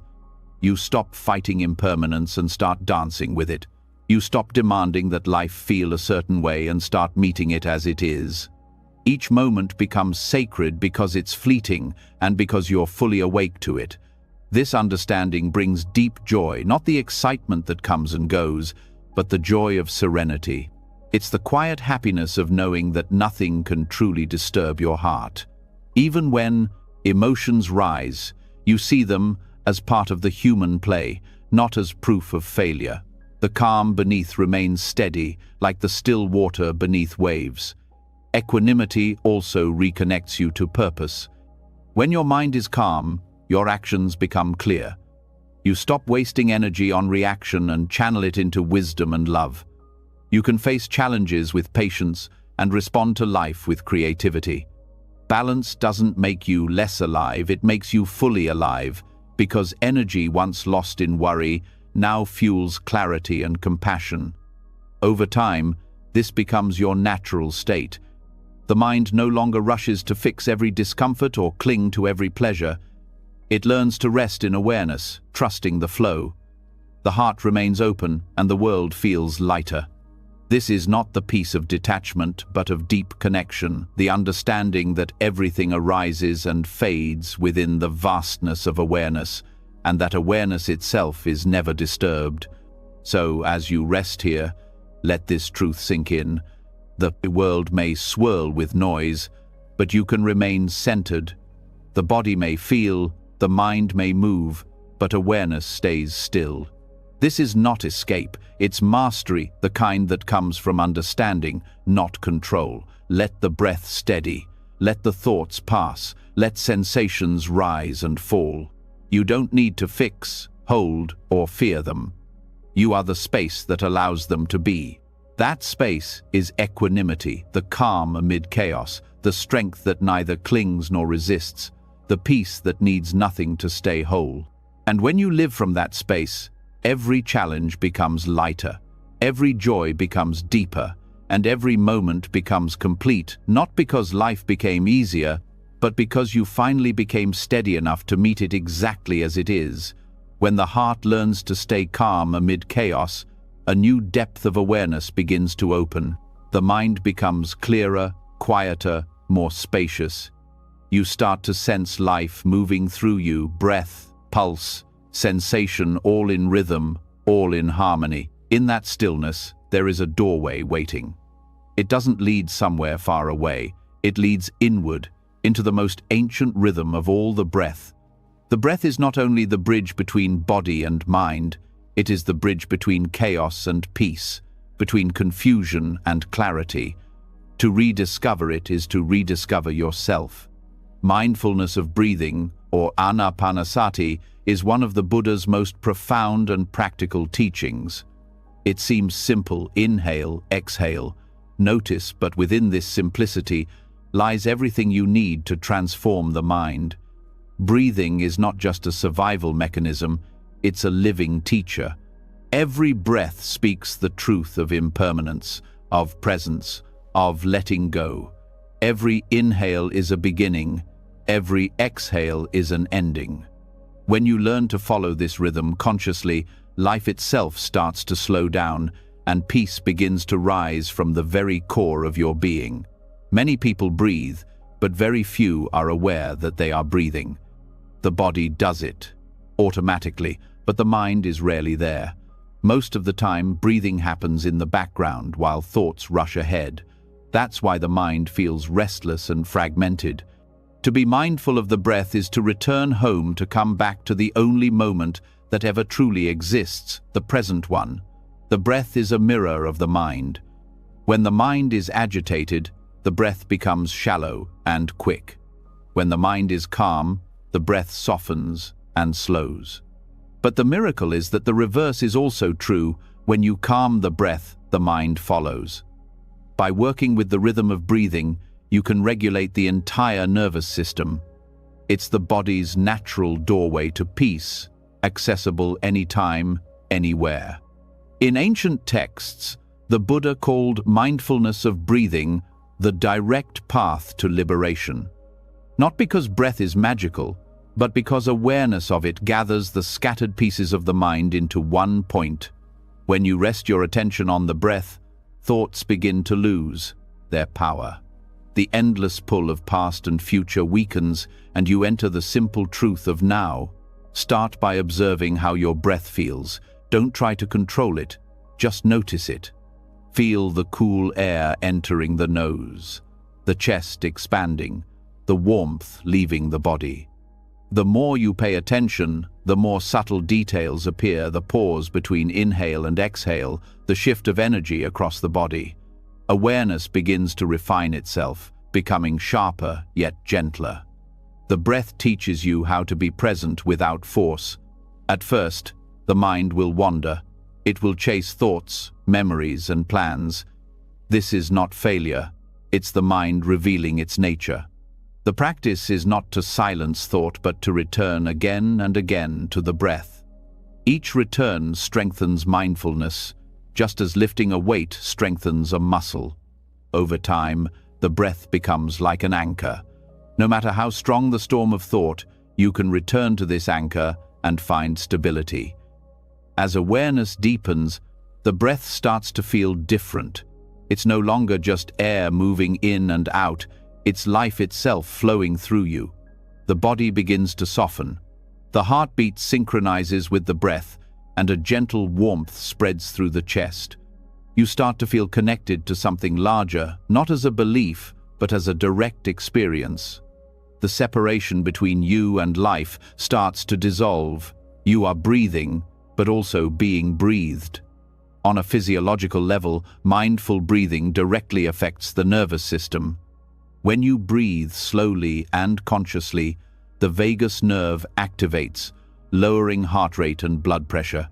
The body shifts from fight or flight to rest and restore. Stress hormones decrease and clarity increases. This is not mystical, it's biology. The ancient practice aligns perfectly with modern science because it works with nature, not against it. Breath also teaches impermanence more intimately than any philosophy. No two breaths are ever the same. Each one comes, fulfills its purpose, and leaves. To fight this flow is to suffer. To flow with it is to live. The breath shows you that control is an illusion, and that peace comes not from forcing life, but from moving with it. As you deepen your practice, you may notice that the breath reflects every emotion. When fear appears, the breath shortens. When joy arises, it expands. When anger burns, it becomes hot and rapid. Each breath tells the story of your inner world. By observing it, you begin to understand yourself without judgment. The breath becomes your most honest teacher. In stressful moments, returning to the breath is like touching still water after heat. When the mind spins with worry, even one conscious exhale can interrupt the cycle. It tells the body, "You are safe now." The nervous system listens, muscles release, thoughts lose their sharpness. You start responding to life instead of reacting to it. That single breath can change the entire direction of your day. The Buddha often compared the mindful breath to a gatekeeper watching a doorway. Every breath entering and leaving is like a traveler passing through. The gatekeeper doesn't stop them. He simply notices. In the same way, you watch the breath enter and leave awareness. Nothing to add, nothing to remove. This quiet watching creates mental clarity, a state where thoughts can come and go without pulling you along. There's also a natural rhythm in breath that connects you to everything around you. Every inhale you take contains the exhale of trees. Every exhale you release becomes part of another's inhale. Breathing mindfully awakens a sense of unity. that you are not a separate being moving through the world, but a participant in a shared cycle of life. Awareness expands from the body to the environment, from I to we. Mindful breathing also rewires how you relate to discomfort. When tension or pain arises, the mind usually reacts with avoidance or fear. But when you bring the breath into that area, something changes. You don't escape the sensation, you soften around it. You allow the breath to hold the discomfort, and slowly, the edges dissolve. This is not about erasing pain, it's about transforming the way you hold it. The breath becomes a container strong enough to hold both peace and pain without resistance. With time, the breath reveals subtler truths. You start noticing how craving shows up in it, the slight pull when you want more air, or the tension when you try to control it. You see how the same patterns of desire appear in thought and behavior. Each breath becomes a mirror, reflecting how attachment and aversion shape experience. The more clearly you see it, the more naturally the grip loosens. As the body and mind synchronize, awareness deepens beyond words. You begin to feel that the breath is breathing you. It enters and leaves on its own. You were never in charge. You were only pretending to be. This realization brings humility and peace. The ego's boundaries soften, replaced by trust in life's intelligence. The breath has been doing this perfectly since birth, a quiet reminder that existence takes care of itself when you stop interfering. In daily life, mindfulness of breathing becomes a companion. Before speaking, you take a breath. Before reacting, you take a breath. Before worrying, you take a breath. That single act changes the tone of everything. You speak more clearly, listen more deeply, and act more intentionally. The breath gives you the power to pause the small space where awareness replaces habit. Over time, breathing practice transforms from a technique into a way of living. You start breathing through your challenges, your relationships, your work, your thoughts. The breath becomes a rhythm guiding everything, expanding with effort, releasing with rest. You learn that peace is not found in escaping life, but in breathing through it. Modern neuroscience now recognizes this ancient truth. Studies show that slow, rhythmic breathing synchronizes the brain's hemispheres, balancing emotion and logic. It enhances focus and emotional stability. In other words, the breath unites what was divided: body and mind, reason and feeling, self and world. The Buddha didn't need machines to prove it, he experienced it directly. Equanimity and mindfulness of breathing are two sides of the same truth. Equanimity gives you the strength to stay steady amid change. The breath gives you the bridge to return when you drift. Together, they form the foundation of unshakable peace. Even when life pulls you into difficulty, you can always come back one breath at a time. In relationships, this practice transforms communication. When you listen with the breath, you hear not just words, but emotions. You sense the pauses, the unsaid feelings. Breathing while listening keeps the heart open and the ego quiet. You respond instead of reacting, creating understanding instead of conflict.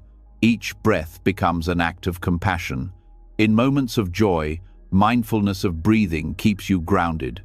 Happiness without awareness quickly turns into attachment. Awareness allows you to enjoy beauty without clinging to it. You savor each breath as if it were a gift, knowing it will pass. That acceptance deepens joy rather than limiting it. Even during restlessness or boredom, the breath offers practice. When nothing seems exciting, the mind searches for stimulation. But the breath teaches you to find depth in simplicity. You discover that peace is not about escaping boredom, but resting inside it. Every inhale and exhale becomes a meditation on contentment. The Buddha taught 16 stages of mindfulness of breathing, from awareness of the body to the realization of impermanence. But even without counting stages, every mindful breath contains the essence of the path. It starts with noticing, deepens into understanding, and ends in liberation. Each breath is a step toward awakening, gentle, continuous, inevitable. At a deeper level, breath reveals non-duality, the absence of separation between inner and outer, self and world. The air you inhale was once part of another being. The air you exhale nourishes the world again. The cycle has no beginning, no owner. When you truly feel this, the illusion of isolation dissolves. You experience yourself not as a fragment, but as flow. Eventually, mindfulness of breathing leads to stillness so deep that breath and awareness merge. The body breathes softly, the mind rests completely, and awareness remains bright and awake. This stillness is not sleep, it's the purest form of aliveness. In that silence, you realize that peace was never something to achieve. It was the nature of awareness all along. As your practice matures, you carry this peace into every movement. Walking becomes breathing in motion, speaking becomes breathing in sound, working becomes breathing in purpose. The line between meditation and life disappears. You are no longer someone who practices mindfulness. You have become mindfulness itself. This is the unshakable peace the Buddha spoke of, a peace not dependent on conditions, a calm that no noise can disturb. It is the peace of a mind that breathes with life instead of resisting it. Every breath becomes a reminder, here I am alive, this moment is enough. So, as you rest now, bring your attention gently to the breath. Feel it without effort entering, leaving, flowing. Let the body move naturally, let the mind settle quietly. Each breath is a bridge back to peace, each exhale a release of everything unnecessary. Stay here breathing, aware, free. The world will continue to move, but you will remain centered. The breath will carry you through joy and sorrow, through noise and silence, through life and beyond. Because in every breath, there is peace, the kind that does not fade, the kind that cannot be shaken. When awareness begins to rest in the breath, a subtle peace fills the body. The world still moves, thoughts still rise, but the heart beats with a rhythm that feels natural again. You begin to sense something deeper, a tenderness that has always been there, quietly waiting beneath the noise. Yet even in this peace, one of the hardest barriers remains: the way you treat yourself. You may breathe calmly, act mindfully, even care deeply for others, but within you, there may still be a quiet cruelty, the inner voice that judges, criticizes, and refuses to forgive. The next step on the path is learning how to meet that voice with love. The Buddha called this metta, loving kindness, not a sentimental emotion, but a deep recognition that you, too, deserve compassion. Most people find it easier to wish others well than to offer that same warmth to themselves. You might forgive a stranger, comfort a friend, but when it comes to your own pain, you tighten. The mind says, I should be stronger. I should know better. I don't deserve kindness until I fix myself. This quiet self-rejection is one of the greatest sources of suffering. Compassion for the self is the medicine that ends it. To understand why this is so important, you must first see how self-criticism operates. The mind believes that being hard on yourself will make you better, that shame produces improvement. But the truth is the opposite. Harshness paralyzes, kindness transforms. A mind at war with itself cannot grow. Just as a seed cannot bloom in poisoned soil, wisdom cannot blossom in self-hatred. When you start treating yourself with care, even your flaws begin to heal on their own. Compassion for the self is not self-pity. It is not saying, I am a victim. It is saying, I am human. It's recognizing that imperfection is part of life's design. Every thought, mistake, and emotion is part of the learning process. When you meet your pain with compassion instead of judgment, the energy of resistance softens and understanding begins. This softness is not weakness, it is the courage to stay open when the mind wants to close. The Buddha compared loving kindness to the steady warmth of the Sunday. It shines on all beings equally, no exceptions, no preferences. To practice metta, you start by offering this warmth inward. You might repeat a simple phrase in your heart: "May I be well. May I be at ease. May I be free from suffering." At first, these words may feel mechanical, even awkward. But with time, they begin to penetrate the layers of self-judgment, melting the frozen parts of your heart. In modern life, burnout has become a kind of epidemic. People push themselves beyond limits, believing their worth depends on productivity, success, or constant achievement. When they finally collapse, they feel guilt instead of rest. This is the cycle of self-cruelty disguised as ambition. Loving kindness breaks this cycle. It reminds you that rest is not laziness and that care for the self is not selfishness. When you treat yourself kindly, you replenish the energy that allows you to serve others better. Compassion for the self also helps heal the nervous system. When you constantly criticize yourself, the body stays in a state of alertness, as if under threat. The mind becomes the predator, and the body becomes the prey. But when you speak gently to yourself, the opposite happens. The body relaxes, the breath deepens, the heart rate slows, safety returns. You begin to trust yourself again.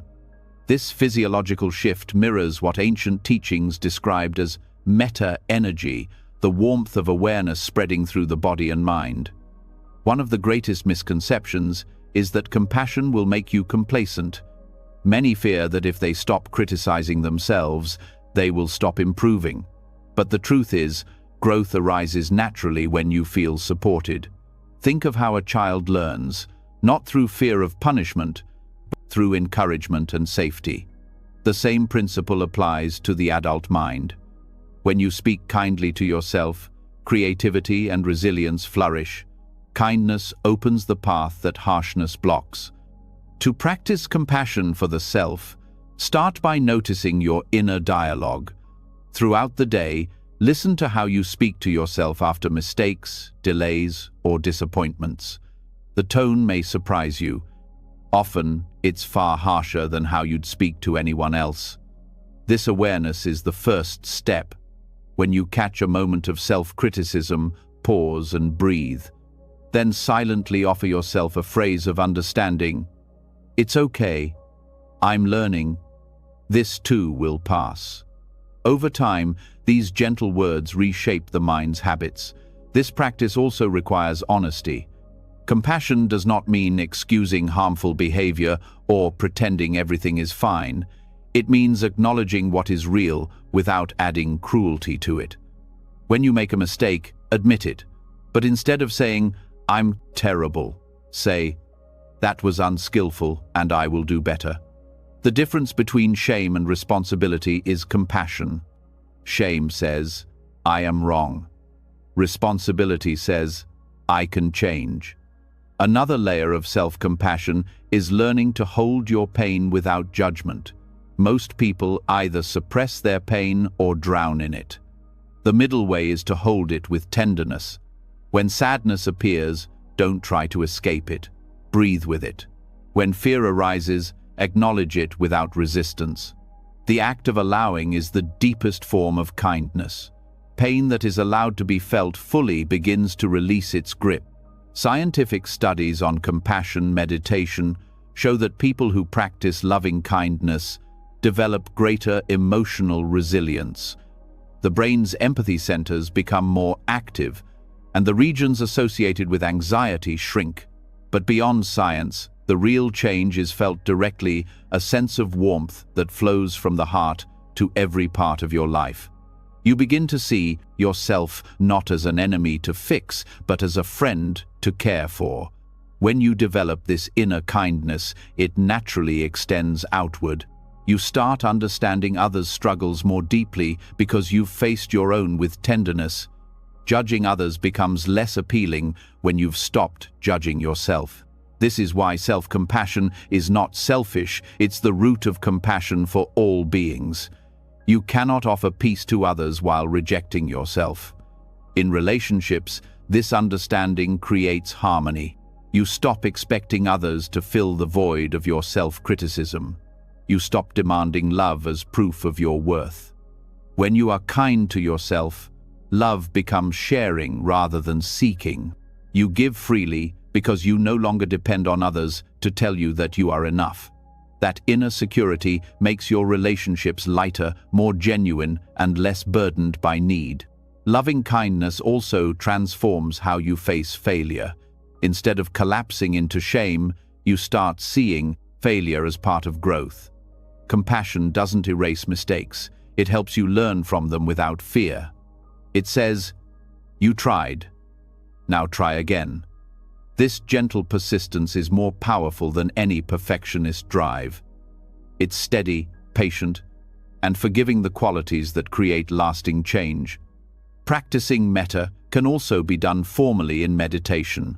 Sit quietly, bring your attention to the heart, and repeat phrases of goodwill. Start with yourself, then extend it to others, friends, neutral people, even those you find difficult. Each circle of kindness strengthens the feeling of universal connection. You realize that the same breath flows through all beings, and that wishing yourself well is not separate from wishing the world well. At first, you might feel resistance. The mind may say, "I don't deserve this love." That resistance is a wound revealing itself. Don't fight it. Include even that feeling in your compassion. Say, "May this part of me be free from pain." The moment you stop excluding any part of yourself from kindness, healing begins. Self-compassion also frees you from the trap of comparison. When you no longer measure your worth by others, life becomes spacious. You stop chasing the illusion of being better and start appreciating being alive. The need to compete fades because compassion replaces fear with contentment. You realize that peace was never about being superior, it was about being gentle with what is. This practice also teaches humility. When you recognize your own flaws with kindness, you understand that everyone is doing their best within their limits. You stop labeling people as good or bad. Instead, you see the shared struggle of being human. Compassion levels the heart. It removes the walls that pride and shame both build. In the context of stress culture, compassion is revolutionary. The modern world rewards exhaustion and labels rest as weakness. People wear busyness as a badge of honor, not realizing they're burning from the inside. Compassion says, you don't have to earn rest. You don't have to prove your worth. It allows you to step off the treadmill of endless striving and rediscover balance. When burnout arises, the first instinct is usually to push harder, but the cure is softness. The more you push, the deeper the fatigue. The more you rest, the clearer the mind becomes. Compassion allows you to trust that taking care of yourself is part of the path, not a distraction from it. When you nurture your body and mind, you're honoring life itself. This understanding also changes how you pursue goals. Instead of moving from self-doubt, you move from self-respect. You still work hard, but the effort feels different, lighter, steadier, infused with care. Success becomes an expression of joy rather than a chase for validation. The process itself becomes fulfilling because it's rooted in kindness. The more you practice compassion, the more your relationship with pain transforms. You stop asking, "Why is this happening to me?" and start asking, "What is this teaching me?" Pain becomes less of a punishment and more of a teacher. Each challenge becomes an opportunity to practice gentleness with yourself. Eventually, compassion becomes your default response to everything: joy, sorrow, success, or failure. You stop fragmenting yourself into parts that deserve love and parts that don't. The boundaries between acceptance and rejection dissolve. What remains is wholeness. You begin to live from the heart, not from the ego. The heart understands what the mind cannot, that healing is not about perfection, but about kindness. When you are kind to yourself, even pain becomes bearable. Even uncertainty becomes sacred. As you rest in this awareness, let the words echo softly, "May I be safe. May I be free from suffering. May I be peaceful." Feel them like ripples moving outward from your chest, touching every corner of your being. The more you say them, the more they feel true. This compassion is not something you create, it's something you uncover. It was always within you, hidden under the noise of self-judgment. As you breathe with awareness, as you meet each moment with care, that warmth grows naturally, a quiet fire that never burns out. So as you continue your journey, remember this: the path to peace is not only through wisdom, but through kindness. Awareness may show you the truth, but compassion lets you live it. When you can hold yourself with the same tenderness you'd offer a child, you stop fighting against life. You begin to flow with it, softly, freely, without fear. And in that flow, you discover a love that is both personal and boundless, the love that ends self-cruelty, that heals exhaustion, and that transforms your entire relationship with being alive. Compassion for the self is not the final step on the path. It is the step that makes all others possible. When you treat yourself with gentleness, the whole world softens in response. And in that softness, peace takes root, not as an idea, but as the very way you exist. When the heart finally learns to treat itself with kindness, something profound begins to unfold. The war inside quiets, and a gentle strength rises in its place. You no longer attack yourself for feeling pain. You meet your emotions like old friends, sometimes messy, sometimes loud, but always human. Yet even as compassion softens the heart, a question still lingers. Why do emotions seem so powerful one moment and then disappear the next? How can something that feels so overwhelming one day feel distant the next? The answer lies in the Buddha's teaching of anicca, impermanence, the truth that nothing, not even your deepest feelings, can last forever. Emotions are waves that rise and fall within awareness. They may feel endless when they are strong, but every emotion is bound by the law of change. Joy peaks and fades, sadness swells and dissolves, fear rises and falls away. The mind, however, resists this truth. It clings to pleasant emotions and fears unpleasant ones. It wants to hold what feels good and escape what feels bad. This grasping and avoidance create anxiety, the illusion that you must control what was never meant to be controlled. Seeing impermanence clearly ends that struggle. When you observe your emotions without interference, you begin to notice their transient nature. What feels unbearable slowly shifts into something else. The intensity of sadness softens into quiet, anger turns into fatigue, fear melts into stillness. Every emotion carries within it the seed of its own ending. The problem is that the mind doesn't wait for the natural fading. It reacts, labels, judges, and tries to fix. These reactions trap the feeling, freezing it into a story that repeats endlessly. Awareness frees it again by allowing it to move. The Buddha compared emotions to clouds passing across the sky. They appear, change shape, and disappear, but the sky itself remains untouched. When you identify with the cloud, I am angry, I am broken, I am anxious, you suffer with it. When you rest as the sky, aware, vast, open, you witness the passing without being swept away. This shift from identification to observation is the heart of freedom. In daily life, emotions often appear suddenly. A memory, a word, a tone of voice, and the body reacts before you even think. The chest tightens, the stomach clenches, the breath shortens. This physical wave is the birth of emotion.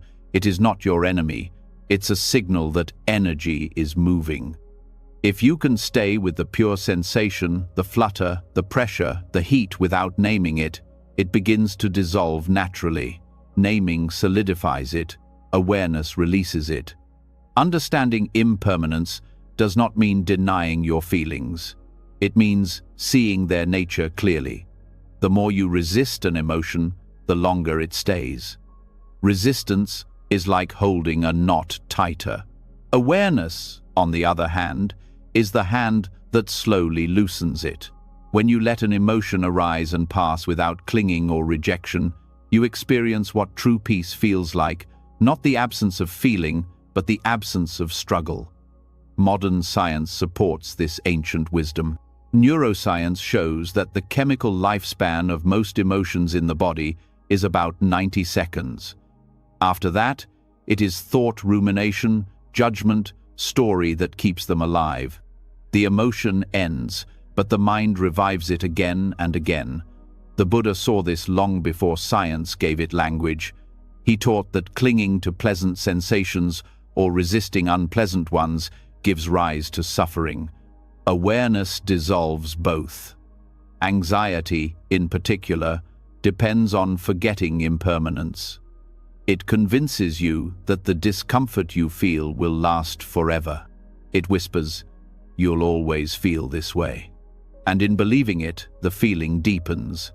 But if you bring awareness to the breath and observe the emotion directly, you begin to see small changes. The intensity shifts, the body relaxes slightly, the edges soften. Even when anxiety feels huge, it moves in waves. Awareness rides the wave until it fades into stillness. Every time you observe an emotion with patience, you weaken the illusion of permanence. You start to trust that no storm lasts forever. This trust brings courage. You no longer fear feeling. You no longer run from discomfort. You know that even pain is temporary, and this knowing turns fear into acceptance. You become the witness of change, not the victim of it. To practice this, bring mindfulness to your emotional states throughout the day. When irritation arises, notice it. Feel where it lives in the body. Observe how it shifts as you breathe. Don't analyze it. Don't justify it. Just watch. When joy arises, do the same. Enjoy it fully, but remember it too will pass. This is not pessimism, it's balance. By accepting impermanence, you appreciate every feeling without clinging to it. The mind may ask, if everything passes, what's the point of feeling? The answer is that emotions are not meant to be possessions. They are messages. They arise to show you something, an unmet need, an unconscious attachment, an opportunity to grow. Once the message is received, the emotion dissolves. Clinging to it after its purpose is fulfilled is like holding on to a letter after you've read it. Awareness lets the experience deliver its wisdom and move on. Understanding impermanence also changes your relationship with happiness. When you stop expecting it to last, you stop being disappointed when it fades. You enjoy it while it's here and let it go when it goes. This makes joy lighter, freer, more genuine. You stop grasping at the moment and start living it. You understand that the beauty of happiness lies in its fleetingness, like music that touches you precisely because it ends. Grief reveals impermanence in a different way. When you lose someone or something dear, the pain feels endless, but even grief moves in waves. It has its own rhythm, intense, quiet, sharp, tender. The mind might not notice this because it's lost in memory. But if you stay present to the sensations of grief, the heaviness in the chest, the ache behind the eyes, you'll see movement even there. The wave comes and goes, like all others. Nothing in life, not even sorrow, stands still. This truth also brings compassion. When you realize your emotions are impermanent, you see that others' emotions are too. You stop taking their anger or sadness so personally. You understand that everyone is being moved by the same winds of feeling. This understanding softens judgment. and strengthens connection. You stop demanding permanence from others, constant affection, constant approval, and start allowing them to change too. Impermanence is not a threat, it's a blessing. Without it, nothing could grow. Every transformation in your life, every healing, every lesson, every joy exists because things change. The emotion that hurts today may become the wisdom that saves you tomorrow. When you see this, you stop fearing endings. You start trusting the cycle of renewal. You can deepen this understanding through meditation. Sit quietly and observe the body and breath. As sensations and emotions arise, notice their beginnings, middles, and ends. Watch how anger appears as heat, peaks as tension, and fades into exhaustion or calm. Watch how joy appears as expansion and then settles into contentment. You'll start to see that each emotion has a life cycle, just like waves in the ocean. Seeing this directly weakens attachment to any state. As mindfulness grows, even strong emotions lose their power to dominate you. They become like visitors. They come, they stay a while, they leave. You don't have to lock the door or invite them to live with you. You greet them, learn from them, and let them go. The more you practice this, the less you suffer from emotional highs and lows. Stability arises not because emotions stop, but because you stop identifying with them. Impermanence also reveals the futility of overthinking. The mind tries to freeze emotions into narratives. This always happens. I'll never get better. But the emotion those thoughts describe has already changed. Thought lags behind reality. By clinging to the story, you keep reliving what is no longer true. Awareness cuts through this illusion. It shows you that reality is fluid, always new, always now. When you begin to live from this awareness, you experience freedom even in the middle of emotion. The feeling can still be strong, but it no longer defines you. You can cry without despair, feel anger without cruelty, experience fear without paralysis. You become transparent to emotion, it moves through you without sticking. This is what it means to live in harmony with anicca. In times of stress, reminding yourself of impermanence can shift everything. Say silently, "This too is changing." These words are not a dismissal but a truth. They reconnect you to the flow of life. Even the hardest moment becomes bearable when you know it will end. The breath itself proves it. No inhale lasts forever, no exhale stays. Each moment dies to give birth to the next. This understanding doesn't make life dull. It makes it vivid. When you know everything is temporary, you start to cherish it. The laughter of a friend, the taste of a meal, the sound of rain all become precious because you know they won't last. Awareness of impermanence turns ordinary moments into miracles. It's not the length of experience that gives it meaning, but your presence within it. Sometimes, impermanence is difficult to accept, especially when it touches the people or things you love. But even here lies wisdom.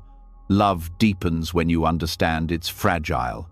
Gratitude replaces ownership. Instead of saying, "This is mine," you say, "This was given."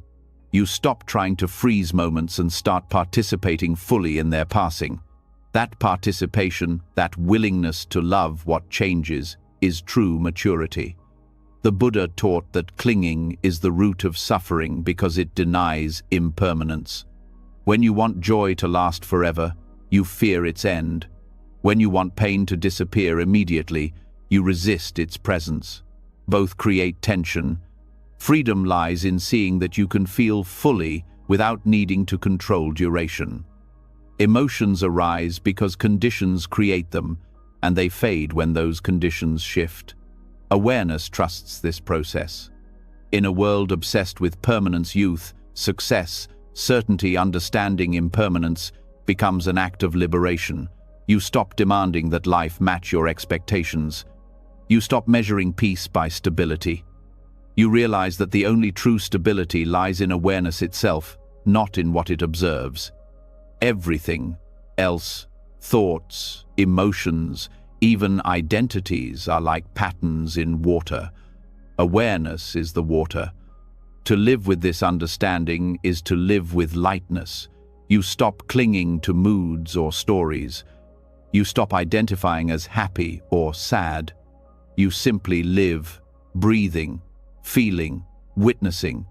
Each moment rises, lives, and fades like the tide. You learn to surf it rather than drown in it. This is not indifference, it's intimacy with truth. As you rest now, feel the gentle rhythm of your breath again. Notice how it moves, without effort appearing, changing, disappearing. Let your emotions be like this, flowing, alive, free. There's nothing to fix, nothing to hold. The heart that knows impermanence no longer fears life, it welcomes it. You've seen joy and sorrow come and go countless times, and yet awareness has remained untouched, steady, compassionate. That awareness is your refuge, the space where every emotion fades and peace endures. So when worry rises again, meet it softly and say, "You too will pass." Stay with the breath until the wave subsides. Because every emotion, no matter how fierce, carries within it the same truth: it cannot last. What remains is awareness, clear and still, holding all things and needing nothing. That is the peace the Buddha spoke of, not found by escaping change, but by resting fully within it. When you begin to see the impermanence of emotion, the heart relaxes. You stop fighting what you feel and start flowing with life as it is. The mind learns that no state, no matter how painful or beautiful, can hold you forever. In this freedom, a new understanding begins to dawn. If emotions and experiences arise and fade, what creates them in the first place? Why do certain patterns seem to repeat? Why does the same kind of worry, fear, or restlessness return even when you've seen through it before? The answer lies in the quiet architecture of karma, not as punishment or reward, but as cause and effect. The Buddha called this the karma of thought. Every thought is a seed. Each one carries energy, direction, and consequence. When you think a thought repeatedly, you water that seed until it becomes a habit. The habits of thought shape perception, and perception shapes your world. Karma is not some distant cosmic force waiting to judge you. It is the daily unfolding of your inner garden. The mind is the soil, thought is the seed, and your attention is the water. What you choose to nurture grows, whether it's fear or peace, anger or kindness. To understand this fully, you must see how deeply thought conditions experience. Most people believe they react to reality itself, but in truth, they react to their interpretation of reality, the story built by thought. You may hear a few words, see a look, or face a challenge, and the mind instantly writes a script. That script becomes emotion, and emotion becomes reaction. The cycle continues, and the same karmic seeds keep sprouting. If you don't see this process clearly, you live inside a garden you didn't consciously plant. The Buddha often used the metaphor of seeds because it captures both freedom and responsibility. You cannot change yesterday's harvest, but you can decide what to plant today. Every thought you allow to take root will bear fruit. When you cultivate mindfulness, you begin to choose thoughts instead of being enslaved by them. The mind stops being a wild forest of unconscious growth and becomes a tended field where wisdom can flourish. Thoughts have energy. Each one leaves a subtle imprint on the nervous system, shaping how you perceive future moments. If you repeatedly think, "I am not safe," your body will live in defense. If you think, "I can meet this moment with calm," the body adjusts to that truth. This is the law of cause and effect at work, not mystical, but immediate. Modern neuroscience even shows that repeated thought patterns strengthen neural pathways, literally wiring your brain for the emotions and perceptions you most often choose. The power of karma is neutral. It follows the laws of nature. The seeds you plant don't care about your intentions. They grow according to what they are. Angry thoughts grow anger. Fearful thoughts grow fear. Kind thoughts grow peace. This truth can seem intimidating until you realize it's also your greatest freedom. You are not doomed by the past. You are simply harvesting the fruits of previous thoughts. Change the seeds, and the garden changes. To see how this works, start observing your mind throughout the day. Notice how certain thoughts arise automatically in response to events. Someone cuts you off in traffic, and irritation blooms instantly. That irritation might not even be about the event itself. It could be the echo of years of impatience, planted and watered every time you reacted the same way. When you see this, you understand that the present moment is not random, it's the flowering of mental karma. Awareness allows you to interrupt the cycle. When you catch a thought as it arises, you create a gap between impulse and identification. In that gap, you have a choice to water it or to let it dry out. The more often you make that choice consciously, the weaker negative habits become. This is not about suppressing thoughts, but about starving unwholesome ones of energy. Awareness is sunlight. It illuminates what was hidden. Once you see the process clearly, automatic thinking begins to lose its grip. This also reveals how positive thought is not forced optimism, but alignment with truth. When you plant thoughts rooted in reality, I can breathe through this. This will pass. I am more than this feeling. You are not escaping life. You are responding to it wisely. Positive thinking without awareness is fantasy. Mindful thinking is transformation. It rewires the mind to respond with clarity instead of fear. The Buddha taught that every mental act carries intention. Karma is born not from what you think or do in isolation, but from the motive behind it. Two people can speak the same words, but if one speaks from love and the other from ego, the karmic imprint is entirely different. This is why mindfulness of intention is so vital. Before you speak, before you act, even before you think deeply on something, pause and ask, what is the energy behind this? Is it fear, pride, compassion, or understanding? That small inquiry changes the course of your karma immediately. When you begin to work with your thoughts consciously, you start to see that the mind has layers. Some thoughts are surface-level, fleeting, light, and harmless. Others are rooted deeply in belief and emotion.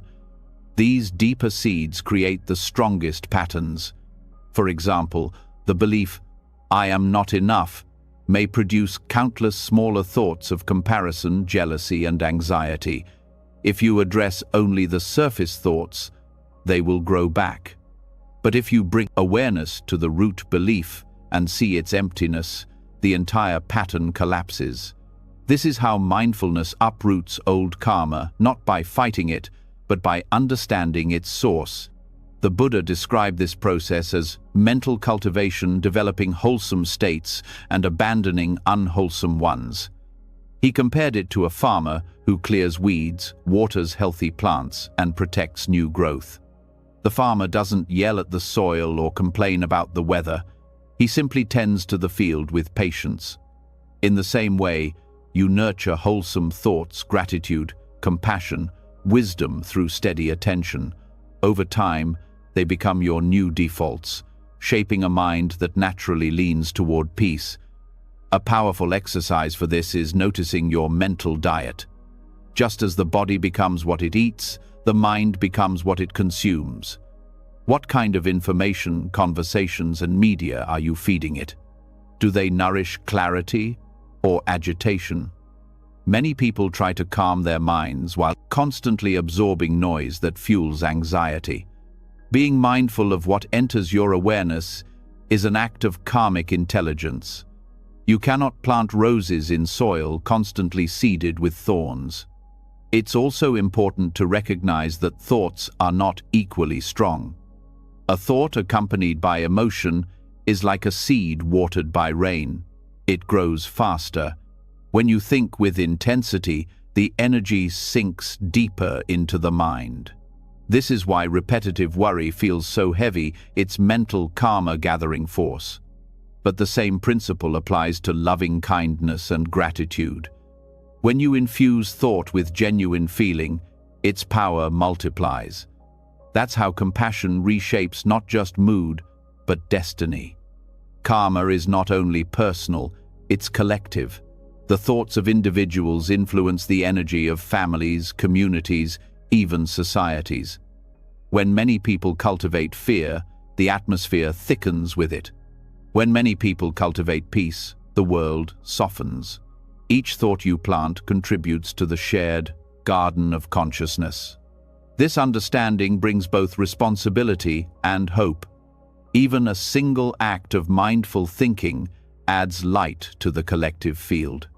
To transform mental karma, you must first stop being its prisoner. This begins with self-awareness, seeing that thoughts are events, not identities. Just as a storm passes through the sky, thoughts pass through awareness.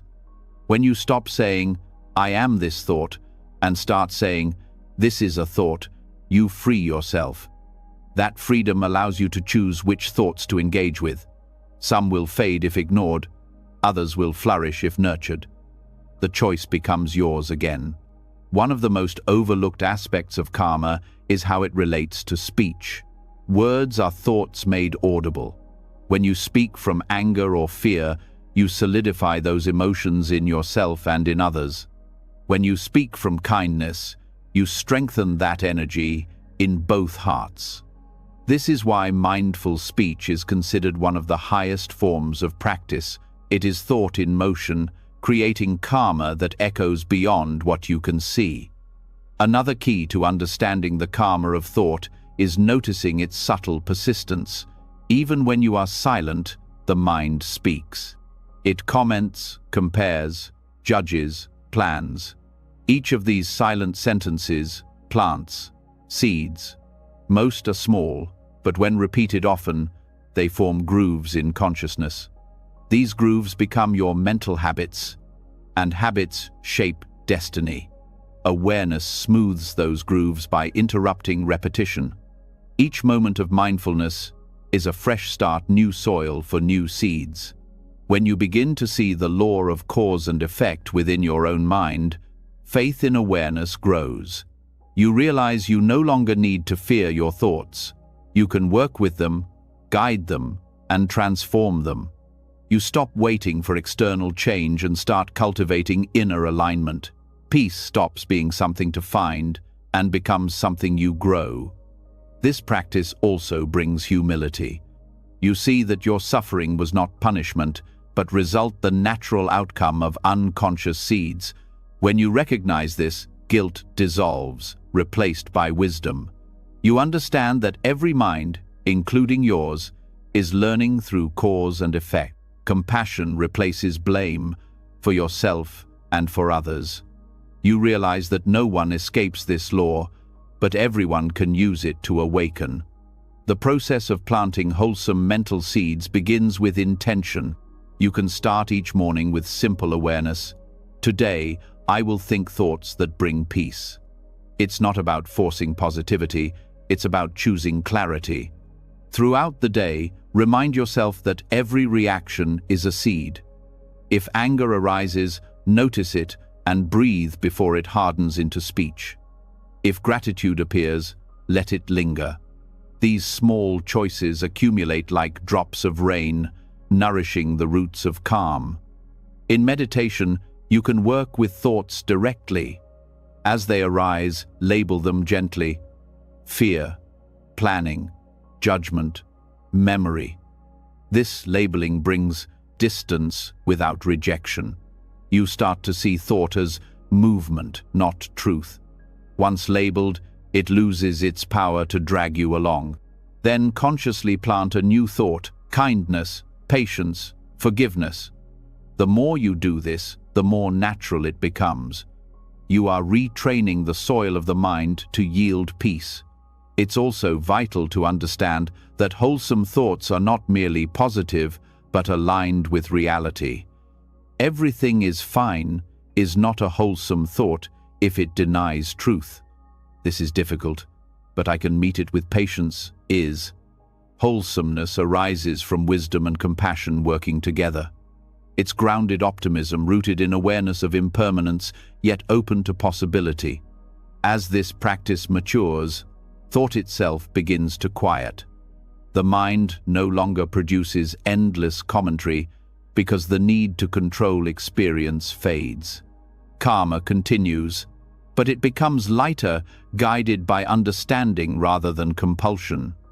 You start to see that awareness, not thought, is the true source of peace. Thought is the servant, not the master. When you know this, you use thought as a tool instead of being used by it. In time, the field of your mind becomes more peaceful. You notice the difference between thoughts that contract and thoughts that expand. The contracting ones are rooted in fear.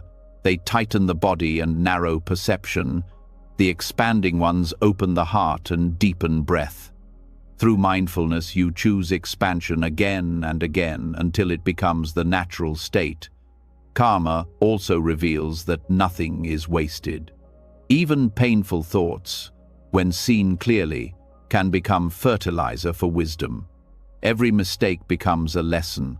Every dark emotion, once understood, enriches the soil for compassion. Awareness turns all experience into growth. There are no weeds in a mindful garden, only plants that need tending in different ways. Eventually, you start to feel the subtle shift in energy when a wholesome thought takes root. It feels lighter, warmer, more spacious. The body relaxes, the breath deepens, and awareness brightens. These sensations are signs that peace is growing. You don't have to believe in karma to feel it. It's right there, unfolding moment by moment. Living this truth changes everything. You stop blaming the world for your moods. You stop expecting happiness to come from control.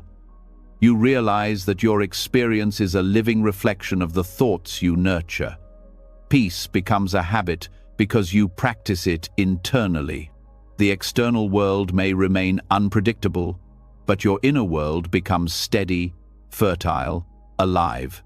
So as you sit quietly now, notice the quality of your thoughts. Some may be gentle, others harsh. Don't fight them. Simply recognize that each is a seed. Ask yourself which garden you wish to grow, one of worry or one of peace, one of fear or one of freedom. Then, with each breath, choose consciously. Think softly, think wisely, think with love. The field of your mind will respond in kind. Every thought matters, every seed counts. And in the end, it is not karma that rules you. It is your own awareness that guides how the garden grows. When you begin to understand that every thought plants a seed, awareness becomes sharper. You start to see how the landscape of the mind is shaped by what you allow to grow within it. Some thoughts nourish peace, while others feed anxiety. The garden of the mind is alive, it's always being fed, watered, and cultivated. But what exactly feeds it? Why do certain moods return again and again, even when we think we've let them go?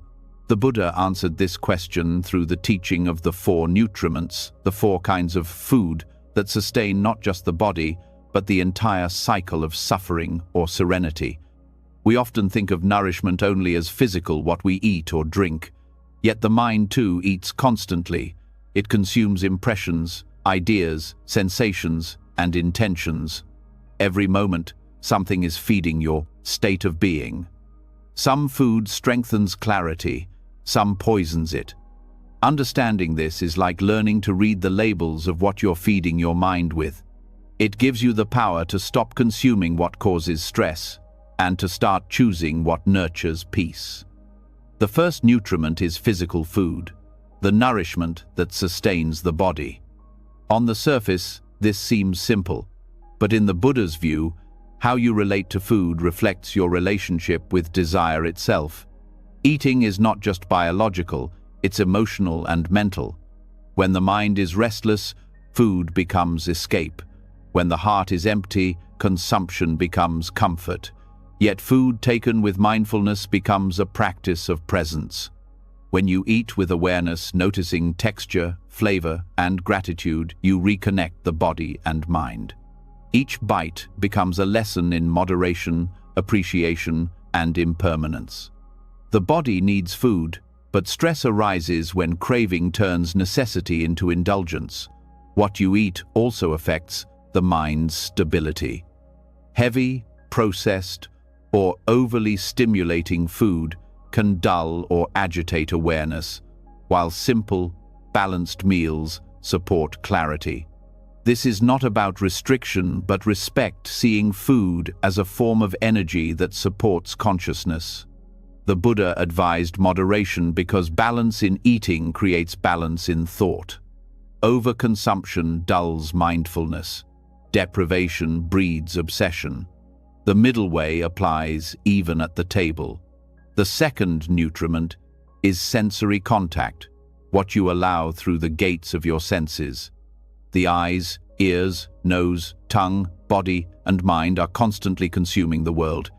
Each sight, sound, and thought leaves an impression, shaping emotion and perception. In modern life, this form of nutrition may be the most neglected. People bombard their senses from the moment they wake: screens, noise, scrolling, constant stimulation. The result is mental indigestion, an overfed but undernourished mind. When the senses are overwhelmed, anxiety naturally increases. The nervous system never rests. Attention fragments. This is why silence and simplicity feel so healing. They give the senses time to digest experience. To practice mindfulness of sensory contact is to become aware of what you let in. What kind of sounds fill your environment? What kind of images occupy your mind? What kind of conversations shape your thoughts? You begin to notice which sensory foods create peace and which create unrest. Choosing healthy sensory input doesn't mean isolating yourself from life. It means selecting with awareness. Just as you wouldn't eat spoiled food, you stop feeding your mind with violence, gossip, or comparison. You start seeking impressions that elevate rather than drain. The scent of a flower, the sound of the wind, the sight of morning light, these are forms of nourishment too.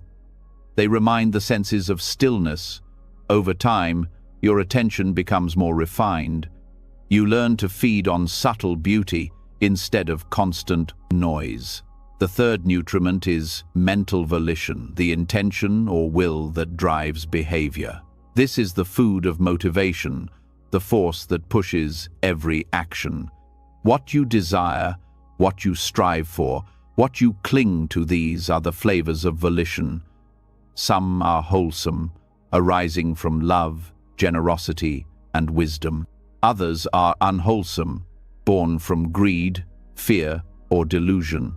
The Buddha taught that whatever you constantly desire becomes the shape of your life. The hunger of the heart is more powerful than the hunger of the stomach. Modern stress culture thrives on unhealthy volition.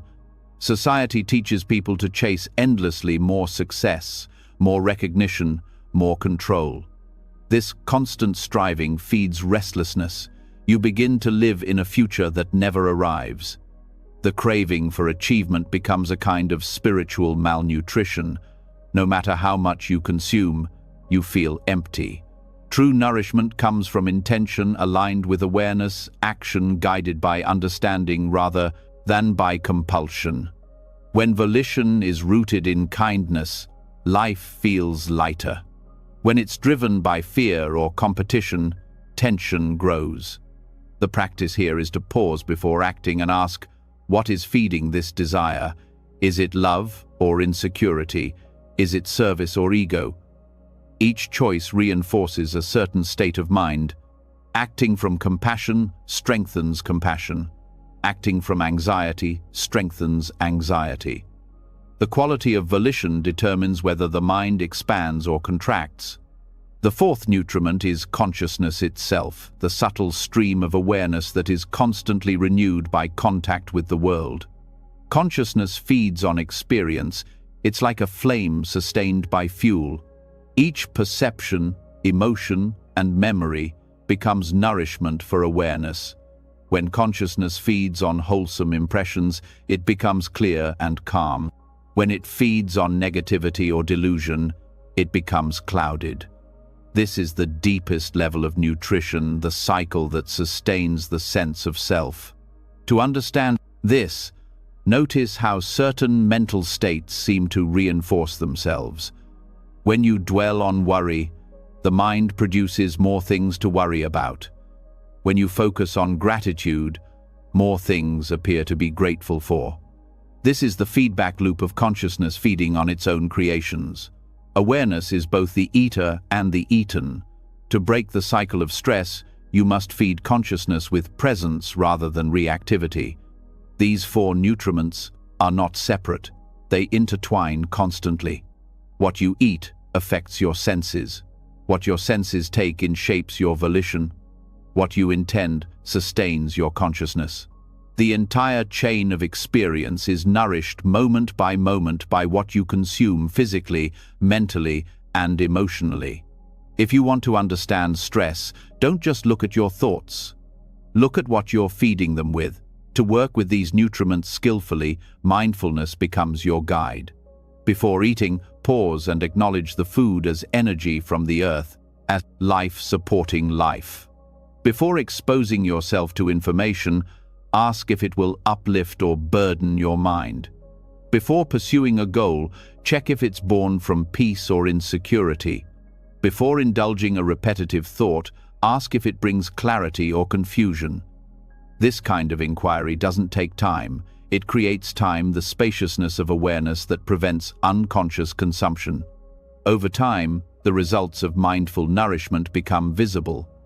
The body grows lighter because you eat with awareness, not impulse. The mind grows clearer because you consume fewer distractions. The heart grows softer because your intentions become pure. Consciousness itself becomes luminous, no longer sustained by craving but by wisdom. You begin to feel harmony between inner and outer nourishment. In this process, moderation is key. Extreme control creates tension. Unconscious indulgence creates dullness. The middle way is the art of balance, eating enough, seeing enough, doing enough, but not drowning in excess. Even beauty, when consumed without pause, can tire the senses. True satisfaction arises from rhythm, the alternation of engagement and rest, sound and silence, activity and stillness. Each nutriment can either feed stress or feed peace. Food becomes stress when eaten with greed, peace when eaten with gratitude. Sensory contact becomes stress when it's unfiltered, peace when it's chosen wisely. Volition becomes stress when it's driven by craving, peace when guided by compassion. Consciousness becomes stress when lost in distraction, peace when nourished by awareness. To apply this understanding practically, start small. Notice the first few minutes after waking. What's the first thing you feed your mind? Is it silence, gratitude, or the flood of notifications and news? That moment sets the tone for the day.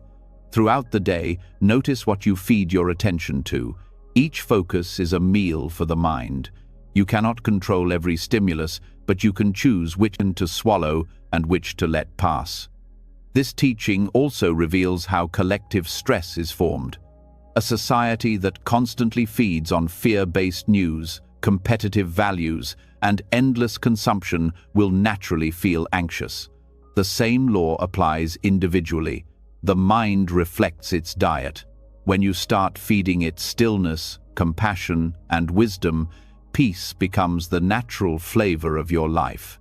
To deepen this awareness, reflect regularly on how each nutriment affects your energy. After a meal, ask how it feels in the body: heavy, light, alive. After scrolling through information, notice your mood: inspired or restless. After acting on a desire, Feel the aftermath, content or craving more. These reflections are not moral judgments, they are direct observations. They show you what truly nourishes and what drains. The Buddha once said that liberation begins when you see the food that sustains suffering. When you stop feeding what causes pain, it naturally fades. This means you don't need to fight worry or craving directly. You only need to stop nourishing them. Anxiety cannot survive when you stop feeding it attention, fear, and self-judgment. In the same way, peace thrives when you keep feeding it presence, gratitude, and understanding. The four nutriments are not commandments. They are mirrors. They show you how life feeds on life, how everything you take in shapes consciousness. They reveal that stress is not random, it's a result of what the mind consumes. Awareness transforms this relationship. You begin to eat, see, and think with reverence, knowing that every intake becomes part of who you are. As your mindfulness deepens, even breathing becomes nourishment. You sense that each breath feeds the body and the mind alike. The simple act of breathing consciously becomes a reminder that life itself is a form of nutrition. You are constantly being fed by existence, by air, light, sound, and awareness. When you meet this flow with gratitude, life starts to taste different. Eventually, the boundaries between the four nutriments dissolve. Eating becomes meditation, seeing becomes prayer, acting becomes mindfulness. Consciousness itself becomes self-sustaining, feeding on awareness rather than craving. In this state, worry starves. The mind no longer feeds on stress because it no longer needs it. It has learned to draw energy from peace itself. So, as you sit quietly now, take a deep breath and feel the nourishment of that single act. The body receives air. The mind receives calm. Reflect on how everything you take in food, images, thoughts, intentions, shapes the quality of your being. Choose consciously. Feed what brings clarity. Starve what breeds confusion. When you live with this understanding, every moment becomes a meal shared with life itself. You no longer consume unconsciously, you participate with reverence. The more you feed awareness, the less you crave distraction. The more you feed peace, the weaker stress becomes. This is the essence of the four nutriments, the wisdom of feeding the mind and heart with what truly sustains. When you master this art, worry fades not because you fought it, but because it no longer finds nourishment in you.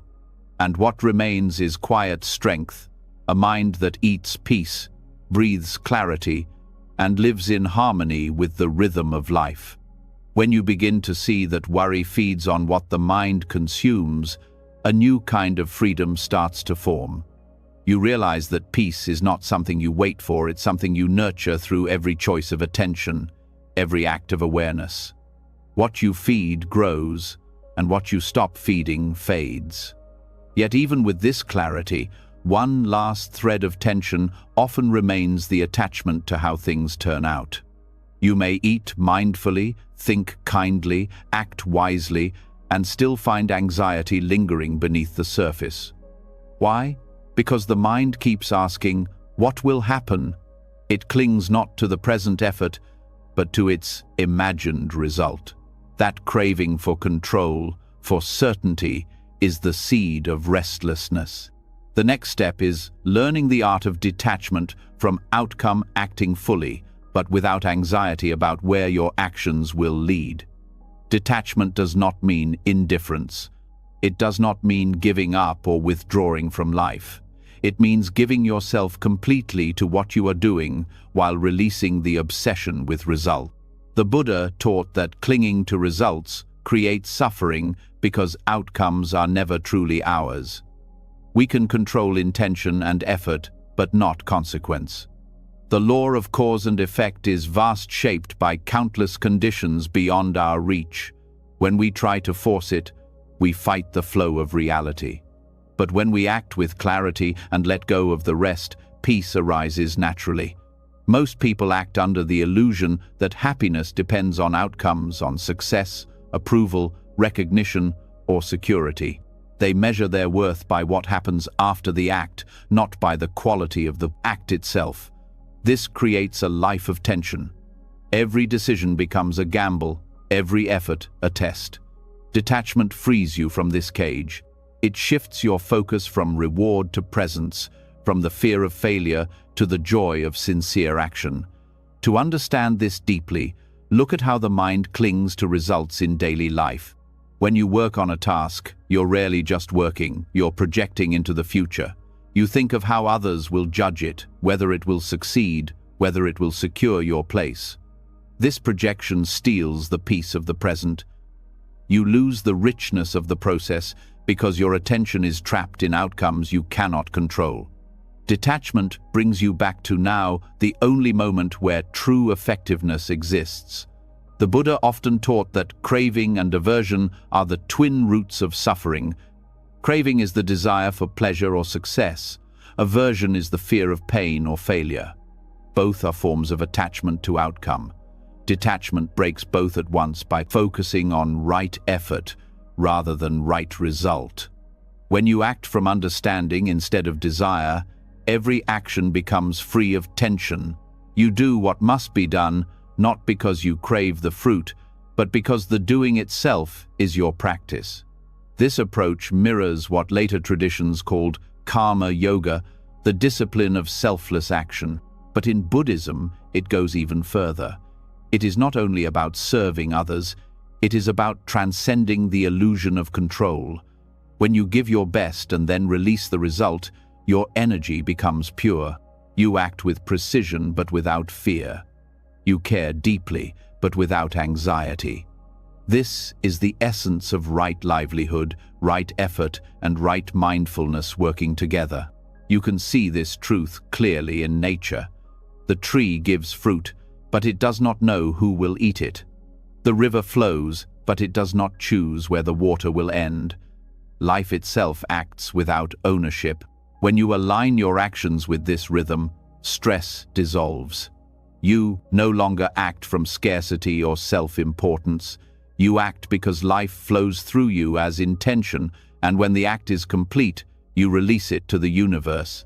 The mind, however, resists this freedom. It has been trained to equate control with safety. It believes that if it plans, predicts, and manipulates enough, everything will go as it should. But life is not a mechanical equation. It is an interdependent web of causes. Even the smallest event depends on countless factors: timing, weather, people, chance. To demand control over outcomes is to demand ownership over the universe. Awareness sees the impossibility of that and relaxes. Detachment is not laziness or fatalism. It doesn't mean sitting back and letting things happen. It means doing your part with total sincerity while understanding that the result is not entirely yours. The Buddha described this as acting without attachment to the fruit of action. You still plant seeds, but you stop trying to control the rain. When the harvest comes, you accept it whether it's plenty or little with the same steady mind. This balance between effort and release brings immense relief. You stop overworking the mind. You stop worrying about how the future will unfold. When effort is pure, action becomes meditation. You enter a state of flow where everything happens naturally. The body moves, the mind observes, and life unfolds through you rather than against you. In modern life, detachment is especially challenging because society constantly reinforces outcome-driven behavior.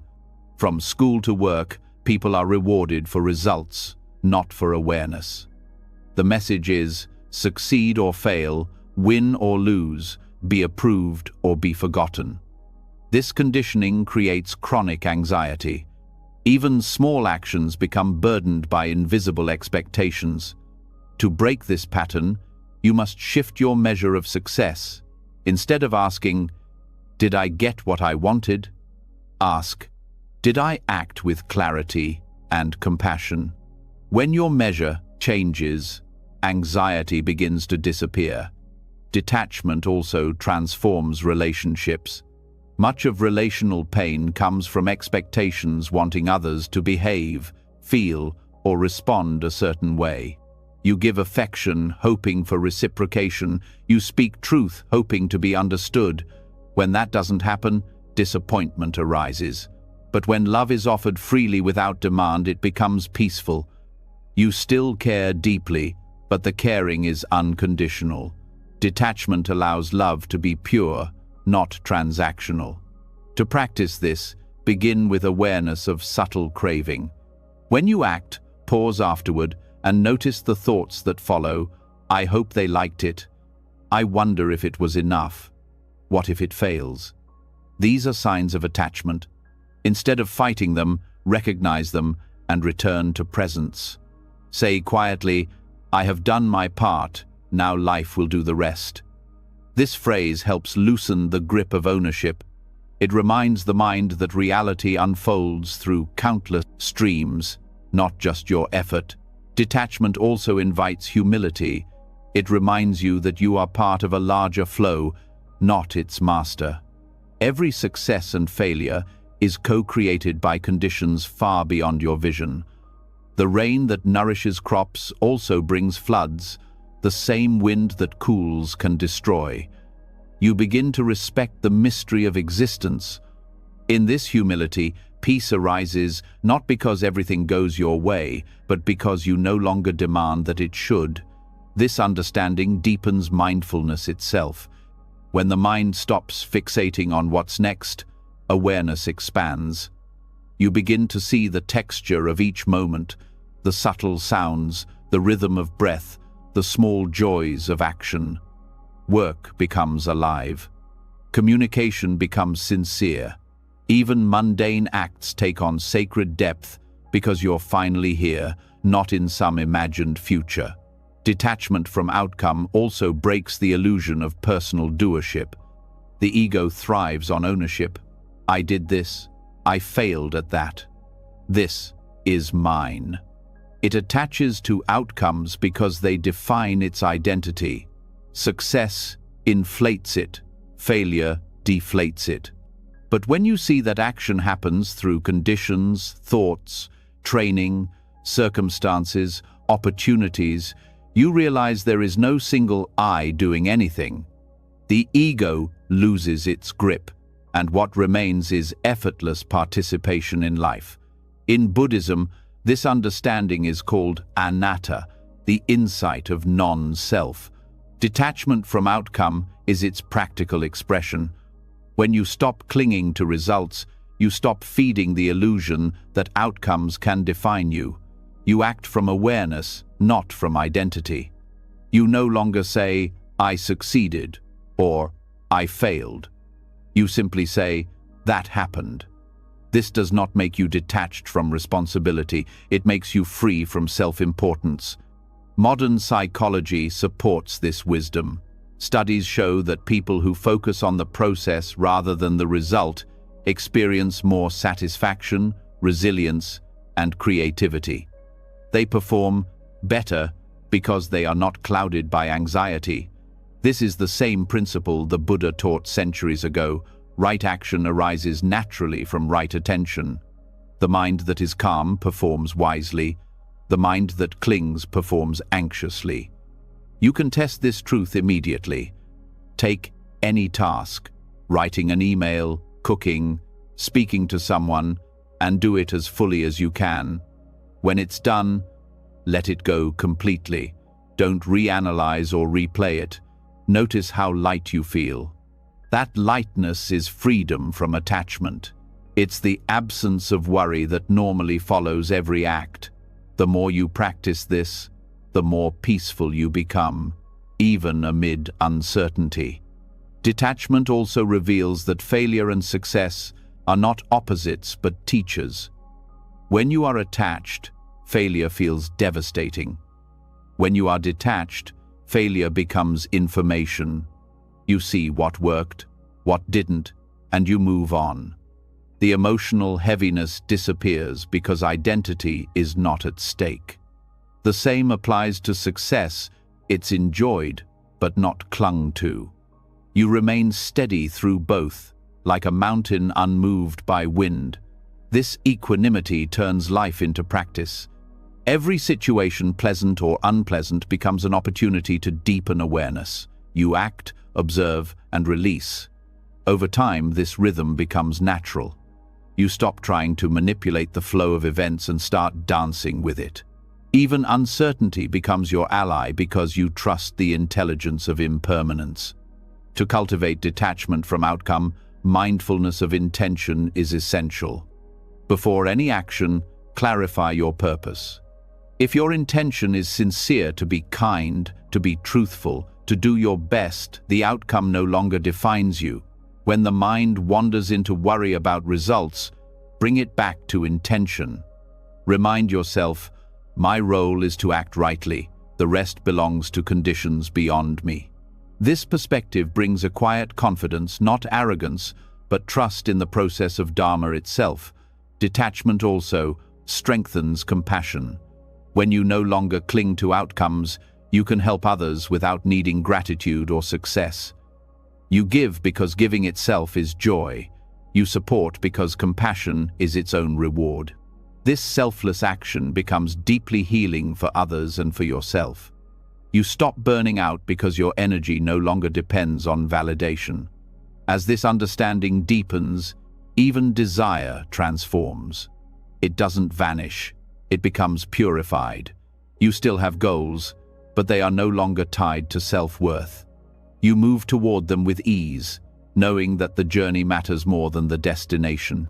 Desire guided by awareness becomes aspiration, not craving. The fire still burns, but it warms instead of consuming. In moments of anxiety, this teaching becomes a refuge. When the mind races about the future, results, outcomes, possibilities, pause and breathe. Feel the body. Recognize that anxiety is attachment in disguise, then gently let it go. Say inwardly, I release the result. You will feel a subtle shift, the muscles ease, the breath deepens, the present returns. That moment is the essence of freedom.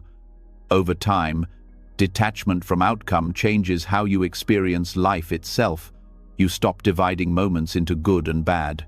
You see that everything contributes to awakening. Success humbles you. Failure strengthens you. Gain and loss become teachers, not judges. You live in harmony with cause and effect, trusting that every action, when done with awareness, creates the right unfolding, even if you can't see it immediately. When you live this way, you discover that peace is not found in control, but in surrender. Surrender is not weakness, it's wisdom. It's the realization that life has always been unfolding on its own, that your task was never to control it, only to participate fully. So as you rest here, take a breath and let the tension around what happens next soften. You've done what you could, that is enough. The universe moves through countless causes, and you are one of them. Let your actions flow like rivers, purposeful, sincere, and free. In this release, anxiety loses its foundation. You no longer live for outcomes, you live in alignment. And in alignment, even ordinary acts shine with peace.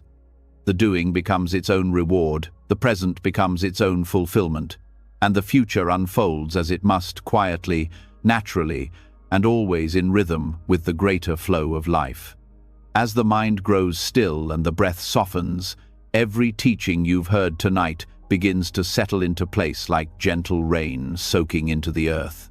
You've walked through the wisdom of awareness, silence, balance, non-identification, compassion, impermanence, and freedom from control. Each one has been a doorway back to what was always waiting beneath the noise piece that does not depend on circumstance. You've learned that stress fades when you stop feeding it, that emotions lose their power when you let them flow, that calm is not the absence of movement, but the presence of understanding. You've seen that the mind, once an enemy, can become your greatest ally when treated with patience and love. As you drift towards sleep, Let all effort go. Let the breath move on its own. Let awareness rest in itself. The journey doesn't end here, it continues in every choice, every thought, every act of kindness you carry into tomorrow. Because peace isn't something you visit, it's something you practice, moment by moment, breath by breath. If these teachings spoke to you tonight, share your reflection in the comments. What truth touched your heart the most? Your insight may be the light someone else needs. And if you want more guidance to stay calm, grounded, and awake in daily life, subscribe and turn on the bell so you never miss the next step on this path toward peace. Now, close your eyes. Let go of the day. The Dharma has already begun its quiet work within you. Rest easy. You are safe. You are free. And you are home.